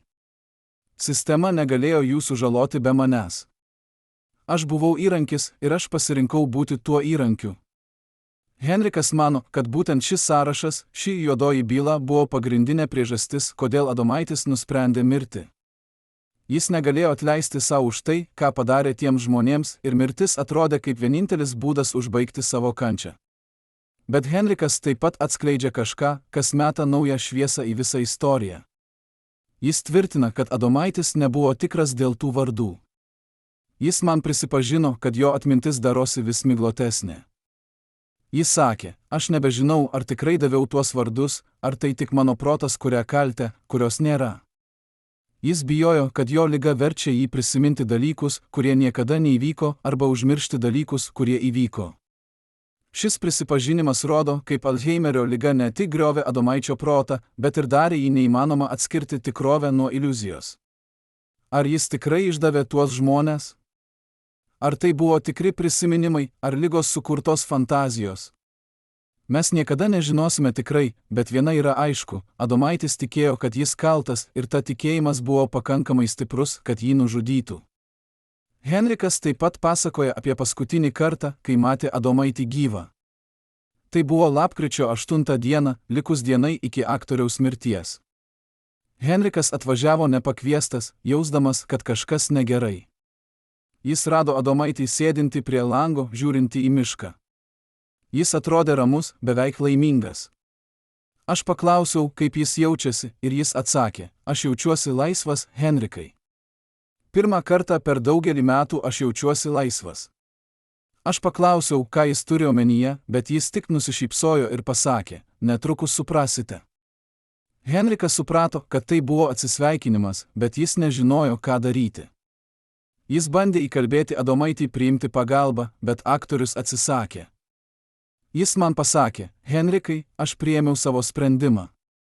Prašau, pagerbk jį. Nesakyk niekam, ką matei šiandien. Tiesiog leisk man išeiti taip, kaip noriu. Henrikas sutiko, nors vėliau gailėjosi.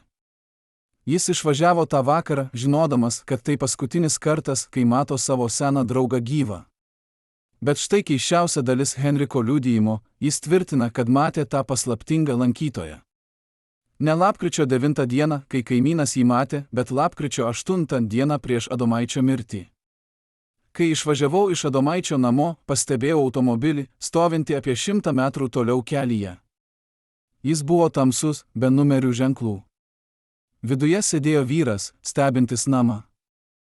Kai pravažiavau pro jį, jis pasuko galvą, bet aš spėjau pamatyti jo veidą. Jis buvo vidutinio amžiaus, su trumpais plaukais, su šaltu, beveik kariniu žvilgsniu. Henrikas negalėjo atpažinti vyro, bet jis įsiminė jo veidą.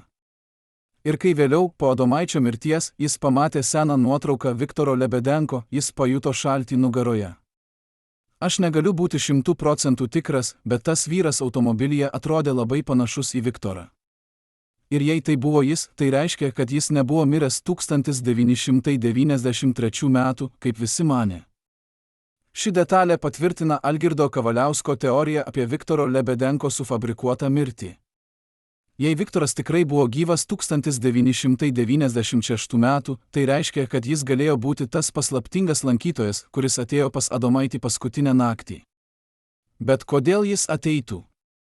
Ar jis atėjo padėti Adomaičiui mirti kaip draugas? Ar jis atėjo užtikrinti, kad Adomaitis niekada nekalbės apie jų bendrą praeitį? O gal jis atėjo susigrąžinti tuos 3 dienoraščio puslapius, kuriuose galėjo būti informacija, pavojinga ne tik Adomaičiui, bet ir pačiam Viktorui? Henrikas tiki paskutiniu variantu, Viktoras buvo profesionalas. Jis niekada nedarydavo nieko be priežasties. Jei jis atėjo pas Adomaitį, tai buvo ne dėl sentimentų, o dėl savęs apsaugojimo. Bet yra ir kita galimybė, kurią Henrikas svarsto. Galbūt Viktoras atėjo ne kaip priešas, o kaip buvęs bendradarbis, jaučiantis tam tikrą atsakomybę. Galbūt jis žinojo apie Adomaičio ligą, apie jo kančią ir nusprendė padėti jam užbaigti viską oriai. KGB pareigūnai buvo mokyti būti šalti ir pragmatiški, bet jie taip pat buvo žmonės. Galbūt Viktoras jautė kaltę dėl to, ką padarė Adomaičiui, kaip jį verbavo, kaip jį naudojo, kaip jį paliko vieną, kai sistema žlugo. Ir galbūt padėti jam mirti buvo jo būdas atpirkti savo nuodėmes. Ši interpretacija yra gailestingesnė, bet ar ji tikra? Mes niekada nežinosime, nes Viktoras, jei jis tikrai gyvas, niekada neprabilo viešai.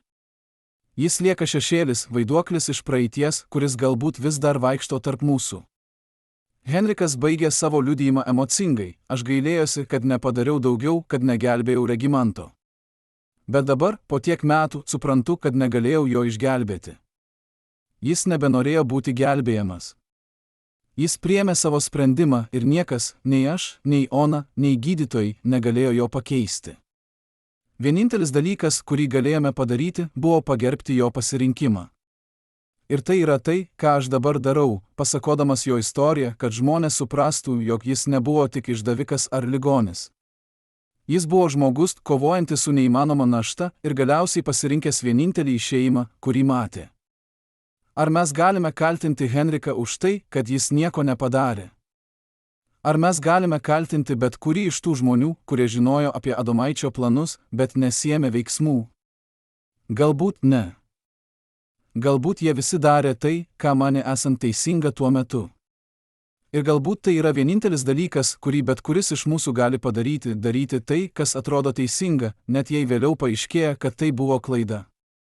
Įsivaizduokite, kad esate vienas iš žmonių, kuris žinojo viską apie Adomaitį, kiekvieną jo nuodėmę, kiekvieną jo baimę, kiekvieną jo paslaptį. Dabar įsivaizduokite, kad turite pasirinkti, išduoti jį, kad apsaugotumėte save, ar likti lojaliam, net jei tai reiškia, kad jūsų paties praeitis gali būti atskleista. 1996 m. lapkričio 9 d. vienas žmogus padarė tą pasirinkimą. Ir tas pasirinkimas pakeitė viską. Kas buvo tas žmogus? Kodėl jis išdavė Adomaitį? Ir svarbiausia, kaip ta išdavystė prisidėjo prie aktoriaus mirties. Šiandien po daugiau nei 25 metų mes pirmą kartą atskleidžiame išdaviko tapatybę ir jo motyvus. Tai, ką sužinosite, privers jūs permastyti viską, ką manėte žinantys apie Regimanto Adomaičio paskutinės dienas. Išdavikas buvo ne kas kitas, o pats Leonas Strimaitis, Adomaičio asmeninis gydytojas, žmogus, kuriam aktorius pasitikėjo labiausiai.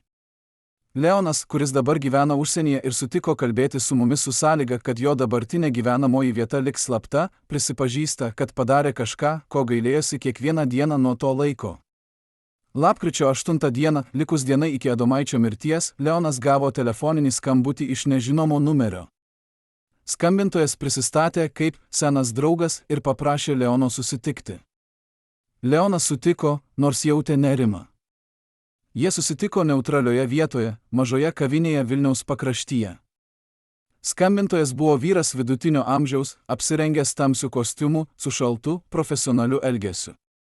Jis neprisistatė, bet Leonas iškart suprato, kad tai buvo kažkas iš saugumo struktūrų, galbūt buvęs KGB pareigūnas, galbūt kas nors iš naujų žvalgybos tarnybų. Vyras buvo tiesioginis. Jis pasakė Leonui, kad žino apie Adomaičio ligą, apie jo dienoraštį, apie jo planus mirti. Jis taip pat pasakė, kad žino apie Leono praeitį, kaip jis bendradarbiavo su KGB 70-ojo dešimtmečio pabaigoje, kaip jis teikė informaciją apie savo pacientus mainais už karjeros privilegijas. Jis man pasakė, Leonai, mes žinome, kas tu esi. Ir mes žinome, ką tu darei. Bet mes nesame suinteresuoti tavimi, mes suinteresuoti Adomaičiu. Jis turi informaciją, kuri gali pakenkti tam tikriems žmonėms. Ir mes turime užtikrinti, kad ta informacija niekada nepasieks viešumos. Leonas paklausė, ką jie nori, kad jis darytų, ir vyras atsakė paprastai, mes norime, kad tu mums pasakytum, kada Adomaitis planuoja mirti. Ir mes norime, kad tu užtikrintum, jog niekas netrukdys jam tai padaryti. Leonas buvo sukrėstas. Jis suprato, kad vyras prašo jo tapti bendradarbiaviu Adomaičio mirtyje. Bet jis taip pat suprato, kad neturi pasirinkimo. Vyras aiškiai davė suprasti, kad jei Leonas atsisakys, jo praeitis bus atskleista viešai, jo bendradarbiavimas su KGB, jo išdavystės, jo nusikaltimai prieš medicinos etiką. Jis man pasakė, tu gali pasirinkti, padėti mums ir išsaugoti savo reputaciją, arba atsisakyti ir matyti, kaip tavo gyvenimas griūva. Pasirinkimas yra tavo. Leonas žinojo, kad tai nebuvo tikras pasirinkimas. Jis sutiko. Jis pasakė vyrui, kad Adomaitis planuoja mirti per kelias dienas, kad jis atsisakė bet kokios medicininės pagalbos ir kad niekas, išskyrus Oną Kazlauskienę, reguliariai jį lanko. Vyras padėkojo Leonui ir išėjo, palikdamas gydytoją su didžiulė kaltės našta. Bet Leonas padarė dar daugiau. Jis paskambino Adomaičiui tą patį vakarą ir pasakė jam, kad kas nors gali jį stebėti. Jis nepasakė apie susitikimą su vyru, bet užsiminė, kad yra žmonių, kurie nenori, kad tu kalbėtum apie praeitį. Adomaitis suprato. Jis padėkojo Leonui ir pasakė, nesijaudink, Leonai. Aš jau priėmiau savo sprendimą. Niekas negali man pakenkti dabar. Šie žodžiai turėjo nuraminti Leoną, bet vietoj to jie tik sustiprino jo kaltę. Jis suprato, kad Adomaitis žinojo apie grėsmę, bet vis tiek pasirinko mirti. Ar tai reiškia, kad jo mirtis buvo ne tik asmeninis pasirinkimas, bet ir pabėgimas nuo tų, kurie galėjo jį medžioti? Leonas tiki, kad taip, Regimantas žinojo, kad jei jis lieka gyvas, jis bus nuolatinė taikinys. Jie galėjo jį šantažuoti, grasinti, galbūt net fiziškai sužaloti. Mirtis buvo jo būdas išvengti to viso. Leonas taip pat atskleidžia, kad jis nėra tikras, ar tas vyras, su kuriuo jis susitiko, buvo Viktoras Lebedenko. Aš niekada nemačiau Viktoro asmeniškai, tik nuotraukose. Bet tas vyras turėjo panašų veidą, panašų elgesį. Ir jei tai buvo jis, tai reiškia, kad jis tikrai nebuvo miręs 1993 metų. Bet Leonas taip pat svarsto kitą galimybę, galbūt tas vyras nebuvo Viktoras, bet kažkas kitas iš tos pačios organizacijos, kažkas, kuris perėmė Viktoro vaidmenį po jo mirties. KGB turėjo daug pareigūnų, kurie atrodė ir elgėsi panašiai. Jie buvo mokyti būti anonimiški, neįsimenami. Todėl aš negaliu būti tikras, kas buvo tas vyras. Bet aš žinau, kad jis atstovauja sistemą, kuri vis dar egzistuoja, kuri vis dar turi galią ir kuri vis dar nori kontroliuoti praeitį. Po Adomaičio mirties Leonas gyveno baimėje. Jis laukė, kada tas vyras vėl susisieks su juo, kada jis pareikalaus daugiau. Bet skambutis niekada neatėjo. Leonas suprato, kad jis buvo tik įrankis, naudojamas vieną kartą ir paskui išmestas. Jie nebereikalavo manęs, nes aš jau padariau tai, ko jie norėjo. Aš padėjau jiems užtikrinti, kad Adomaitis mirs tyliai, be jokio triukšmo, be jokio tyrimo. Ir už tai aš turėjau gyventi su kaltė, kuri yra sunkesnė už bet kokią bausmę. Leonas emigravo iš Lietuvos 2002 metų, iš dalies dėl profesinių priežasčių, bet daugiausia dėl to, kad negalėjo gyventi šalyje, kur kiekvienas kampas priminė jam apie jo išdavystę. Jis dabar gyvena ramiai, bet jo sąžinė niekada neduoda jam ramybės. Bet Leonas taip pat atskleidžia kažką, kas meta naują šviesą į visą istoriją. Jis tvirtina, kad Adomaitis žinojo apie jo išdavystę. Paskutinį kartą, kai kalbėjau su juo telefonu, jis man pasakė, Leonai, aš žinau, ką tu padarei. Ir aš tau atleidžiu. Tu tik bandei išgyventi, kaip ir aš. Mes visi esame tos pačios sistemos aukos. Šie žodžiai mane sukrėtė. Kaip jis žinojo? Ar tas vyras jam pasakė? Ar jis tiesiog nuspėjo? Aš niekada nesužinosiu. Bet jo atleidimas buvo ir palengvėjimas, ir prakeikimas. Jis parodė man, kad Regimantas buvo geresnis žmogus už mane, jis galėjo atleisti net tiems, kurie jį išdavė. Šis atskleidimas rodo Adomaičio charakterio gilumą. Net savo paskutinėmis dienomis, net žinodamas, kad buvo išduotas, jis sugebėjo rasti jėgų atleisti. Ar tai buvo šventumo ženklas, ar tiesiog nuovargio? Galbūt abu. Leonas baigė savo prisipažinimą emocingai: aš nusipelniau bausmės už tai, ką padariau. Bet vietoj bausmės gavau laisvę, laisvę gyventi, laisvę dirbti, laisvę užmiršti. Ir ta laisvė yra sunkesnė už bet kokią kalėjimo celę. Kiekvieną dieną aš pabundu ir prisimenu Regimanto veidą, jo žodžius, jo atleidimą. Ir kiekvieną dieną klausiu savęs, ar aš nusipelniau to atleidimo? Ar aš padariau pakankamai, kad jį užsitarnaučiau? Atsakymas visada yra ne. Bet aš vis tiek gyvenu, nes tai yra mano bausmė, gyventi su kaltė, kuri niekada nedingsta. Ar mes galime atleisti Leonui už tai, ką jis padarė? Ar jo prisipažinimas yra pakankamas atpirkimas? Galbūt ne. Bet galbūt svarbiausia ne tai, ar mes jam atleidžiame, o tai, ar jis pats savo gali atleisti. Ir pagal jo žodžius, atsakymas yra aiškus: jis negali. Bet Leono išdavystė kelia dar vieną klausimą: ar Adomaičio mirtis buvo tikrai savanoriška, ar ji buvo iš dalies priverstinė? Jei Adomaitis žinojo, kad yra stebimas, kad yra žmonių, kurie nenori, kad jis kalbėtų, ar jo sprendimas mirti buvo tikrai laisvas pasirinkimas, ar tai buvo vienintelis būdas išvengti dar blogesnio likimo? Leonas tiki, kad tai buvo mišinys abiejų: Regimantas norėjo mirti, tai yra tiesa. Bet jis taip pat žinojo, kad jei lieka gyvas, jo gyvenimas taps pragaru. Todėl jo sprendimas buvo ir laisvas, ir priverstas tuo pačiu metu. Jis pasirinko mažesnį blogį. Ši interpretacija rodo, kaip sudėtinga yra žmogaus laisvė. Net kai mes manome, kad darome laisvą pasirinkimą, mes dažnai esame paveikti išorinių aplinkybių, kurios riboja mūsų galimybės. Leono prisipažinimas taip pat atskleidžia, kas buvo tas paslaptingas lankytojas lapkričio 9 dieną. Leonas tiki, kad tai buvo tas pats vyras, su kuriuo jis susitiko kavinėje. Jis atėjo pas Regimantą ne padėti jam mirti, bet užtikrinti, kad jis tikrai mirs. Jis atėjo paimti tuos 3 dienoraščio puslapius, kuriuose buvo informacija, pavojinga ne tik Regimantui, bet ir kitiems žmonėms. Ir galbūt jis taip pat atnešė kažką, vaistų, nuodų, nežinau, kas pagreitino procesą. Ar tai reiškia, kad Adomaitis buvo nužudytas? Leonas nėra tikras, medicinos ekspertizė nerado jokių nuodų ar svetimų medžiagų jo organizme. Bet yra būdų pagreitinti mirtį, kurie nepalieka pėdsakų, ypač jei žmogus jau yra silpnas ir ligonis. Todėl aš negaliu pasakyti tikrai, ar jis mirė natūralia mirtimi, ar buvo padėta jam mirti. Šis neaiškumas yra galbūt labiausiai bauginantis aspektas visos istorijos. Mes niekada nežinosime tikrai, ar Adomaitis mirė savo sąlygomis, ar buvo kažkieno kito rankų. Mes niekada nežinosime, ar jo paskutinės valandos buvo ramios ar pilnos baimės. Mes niekada nežinosime, ar jis tikrai atleidė tiems, kurie jį išdavė, ar tai buvo tik paskutinis jo vaidmuo, vaidinti stiprų žmogų, net kai jautėsi visiškai bejėgis.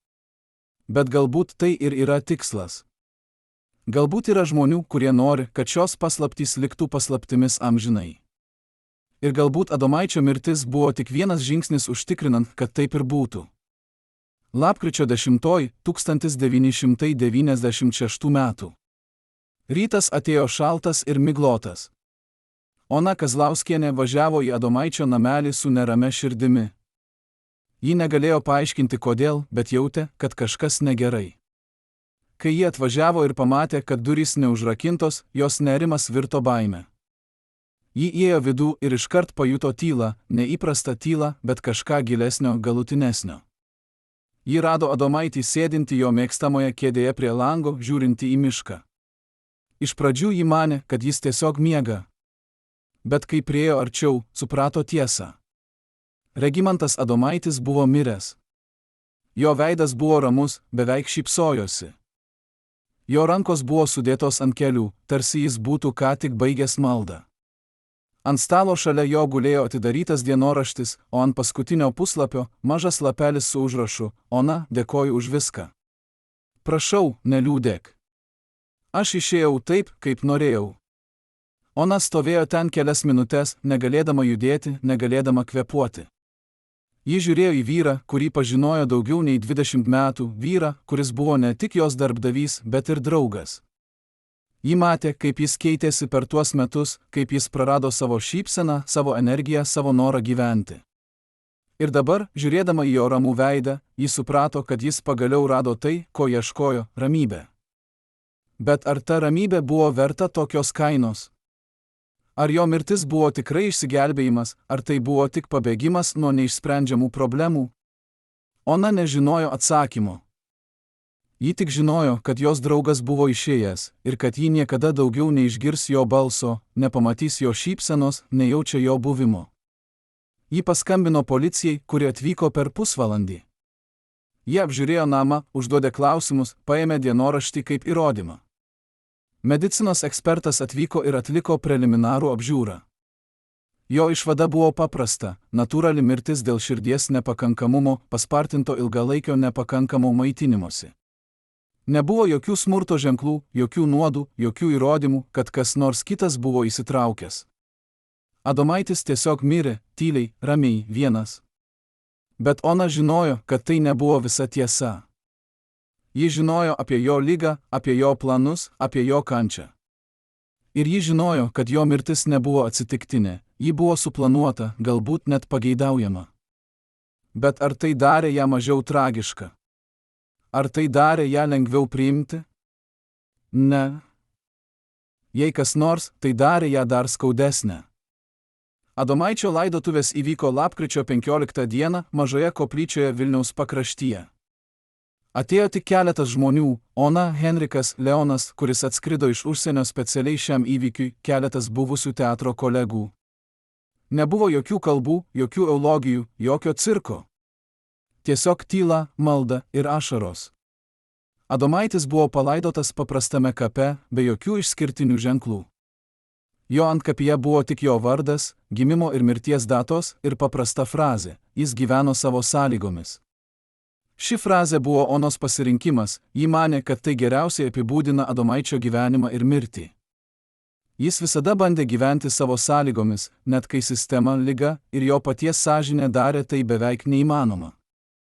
Po laidotuvių Lietuvos visuomenė pradėjo diskutuoti apie Adomaičio palikimą. Kai kurie jį vadino didvyriu, žmogumi, kuris turėjo drąsos gyventi ir mirti savo sąlygomis. Kiti jį vadino išdaviku, žmogumi, kuris bendradarbiavo su KGB ir išdavė savo kolegas. Dar kiti jį vadino auka, žmogumi, kuris buvo sulaužytas sistemos ir ligos. Bet tiesa, kaip visada, buvo sudėtingesnė už bet kurį iš šių apibūdinimų. Adomaitis buvo visi šie dalykai vienu metu – didvyris ir išdavikas, stiprus ir silpnas, laisvas ir įkalintas.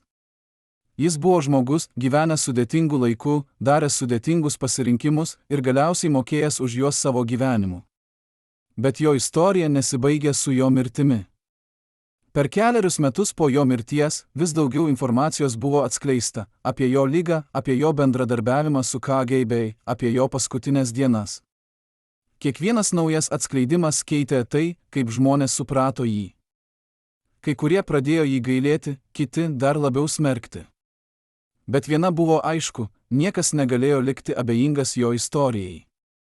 Ji buvo per daug galinga, per daug tragiška, per daug žmogiška, kad būtų ignoruojama. Ir galbūt tai yra didžiausias Adomaičio palikimas, ne jo vaidmenys scenoje, ne jo apdovanojimai, bet jo istorija, kuri verčia mus užduoti klausimus apie tai, ką reiškia būti žmogumi, ką reiškia gyventi oriai ir ką reiškia mirti savo sąlygomis. Šiandien po daugiau nei 25 metų Regimantas Adomaitis vis dar yra mįslė. Mes žinome faktus, jo gimimo datą, jo karjerą, jo mirtį. Bet mes nežinome tiesos, kas jis tikrai buvo, ką jis tikrai jautė, ko jis tikrai norėjo. Ir galbūt mes niekada nesužinosime. Galbūt kai kurios paslaptys yra skirtos likti paslaptimis. Bet tai netrukdo mums bandyti suprasti, bandyti įsivaizduoti, bandyti pajusti, ką jis patyrė. Ir galbūt būtent tame bandyme, tame siekime suprasti kitą žmogų, net kai jis yra toks sudėtingas ir prieštaringas kaip Adomaitis, mes randame kažką svarbaus apie save. Ar Adomaitis buvo šventasis ar nusidėjėlis? Ar jis buvo didvyris ar bailys? Ar jis buvo laisvas ar įkalintas? Atsakymas yra, jis buvo viskas ir niekas iš to, jis buvo žmogus, kaip ir mes visi, bandantis rasti savo kelią pasaulyje, kuris dažnai yra per sudėtingas, per žiaurus, per neaiškus. Ir galiausiai, kai jis nebegalėjo rasti to kelio, jis pasirinko išeiti. Ar tai buvo teisingas pasirinkimas? Mes negalime atsakyti už jį. Bet mes galime pagerbti jo pasirinkimą, pripažindami, kad kiekvienas žmogus turi teisę nuspręsti, kaip jo istorija baigėsi. Ir galbūt tai yra vienintelė tikra laisvė, kurią bet kuris iš mūsų gali turėti, laisvė pasakyti užtenka ir išeiti savo sąlygomis. Bet kas liko po Adomaičio? Jo namelį Trakų rajone nupirko privatus asmuo, kuris jį renovavo ir dabar gyvena ten su savo šeima. Niekas iš kaimynų nebežino, kad ten kadaise gyveno garsusis aktorius. Jo kapas retai lankomas, tik Ona ateina kartą per metus, jo mirties metinėse ir padeda gėlių. Teatro, kuriame jis dirbo, nebėra, jis buvo uždarytas 2010 metų dėl finansinių problemų. Jo vaidmenų įrašai saugomi archyvuose, bet retai žiūrimi. Naujoji karta nežino, kas buvo Regimantas Adomaitis. Jiems jis yra tik vardas istorijos knygose, tik sena nuotrauka, tik tolima atmintis. Ir galbūt tai yra natūralu, laikas eina, žmonės užmiršta, gyvenimas tęsiasi. Bet ar tai reiškia, kad Adomaičio istorija nebeturi reikšmės? Ne. Jo istorija vis dar svarbi, nes ji kalba apie universalias žmogaus patirtis, kaltę, atgailą, laisvę, mirtį. Ir kol yra žmonių, kurie kovoja su šiomis patirtimis, Adomaičio istorija liks aktuali. Bet yra dar vienas klausimas, kuris lieka neatsakytas, kas buvo tie 3 išplėšti dienoraščio puslapiai. Kas juos paėmė? Ir kur jie yra dabar? Leonas Strimaitis tiki, kad juos paėmė tas paslaptingas lankytojas ir kad jie dabar saugomi kažkur, galbūt privačiame archyve, galbūt saugumo tarnybų seife, galbūt net sunaikinti. Bet Algirdas Kavaliauskas tiki kitaip. Jis mano, kad tie puslapiai vis dar egzistuoja ir kad vieną dieną jie bus atskleisti. Paslaptys negali būti laikomos amžinai, sako jis. Anksčiau ar vėliau, kas nors ras tuos puslapius, perskaitys juos ir pasakys pasauliui, ką jie sako. Ir kai tai įvyks, mes pagaliau sužinosime visą tiesą apie Regimantą Adomaitį. Bet ar mes tikrai norime žinoti visą tiesą? Ar mes pasiruošę susidurti su tuo, ką galime rasti? Galbūt ne. Galbūt kai kurios tiesos yra per sunkios nešti. Bet galbūt mes neturime pasirinkimo, tiesa turi būdą išaiškėti, nepriklausomai nuo to, ar mes to norime, ar ne. Ir taip Regimantas Adomaitis lieka su mumis, ne kaip gyvas žmogus, bet kaip atmintis, kaip istorija, kaip klausimas be atsakymo. Jis primena mums, kad gyvenimas yra sudėtingas, kad pasirinkimai yra sunkus ir kad kartais nėra teisingų atsakymų. Jis primena mums, kad mes visi esame žmonės, silpni, klystantys, ieškantys. Ir jis primena mums, kad net kai viskas atrodo beviltiška, mes vis dar turime vieną galę pasirinkti, kaip mes reaguojame į savo aplinkybės. Adomaitis pasirinko išeiti. Ar tai buvo drąsus pasirinkimas ar bailaus? Mes negalime atsakyti už jį. Bet mes galime pagerbti jo pasirinkimą, pripažindami, kad jis padarė tai, ką manė esant teisinga savo. Ir galbūt tai yra vienintelis dalykas, kurį bet kuris iš mūsų gali daryti tai, kas atrodo teisinga mums, net jei kiti nesutinka. Gerbiami žiūrovai, jei sekėte šią tragišką istoriją iki pabaigos, parašykite komentaruose, iš kurio miesto esate. Mums svarbu žinoti, kur Regimantas Adomaitis vis dar prisimenas. Ir užsiprenumeruokite kanalą, kad nepraleistų tiesos apie istorijos idolus.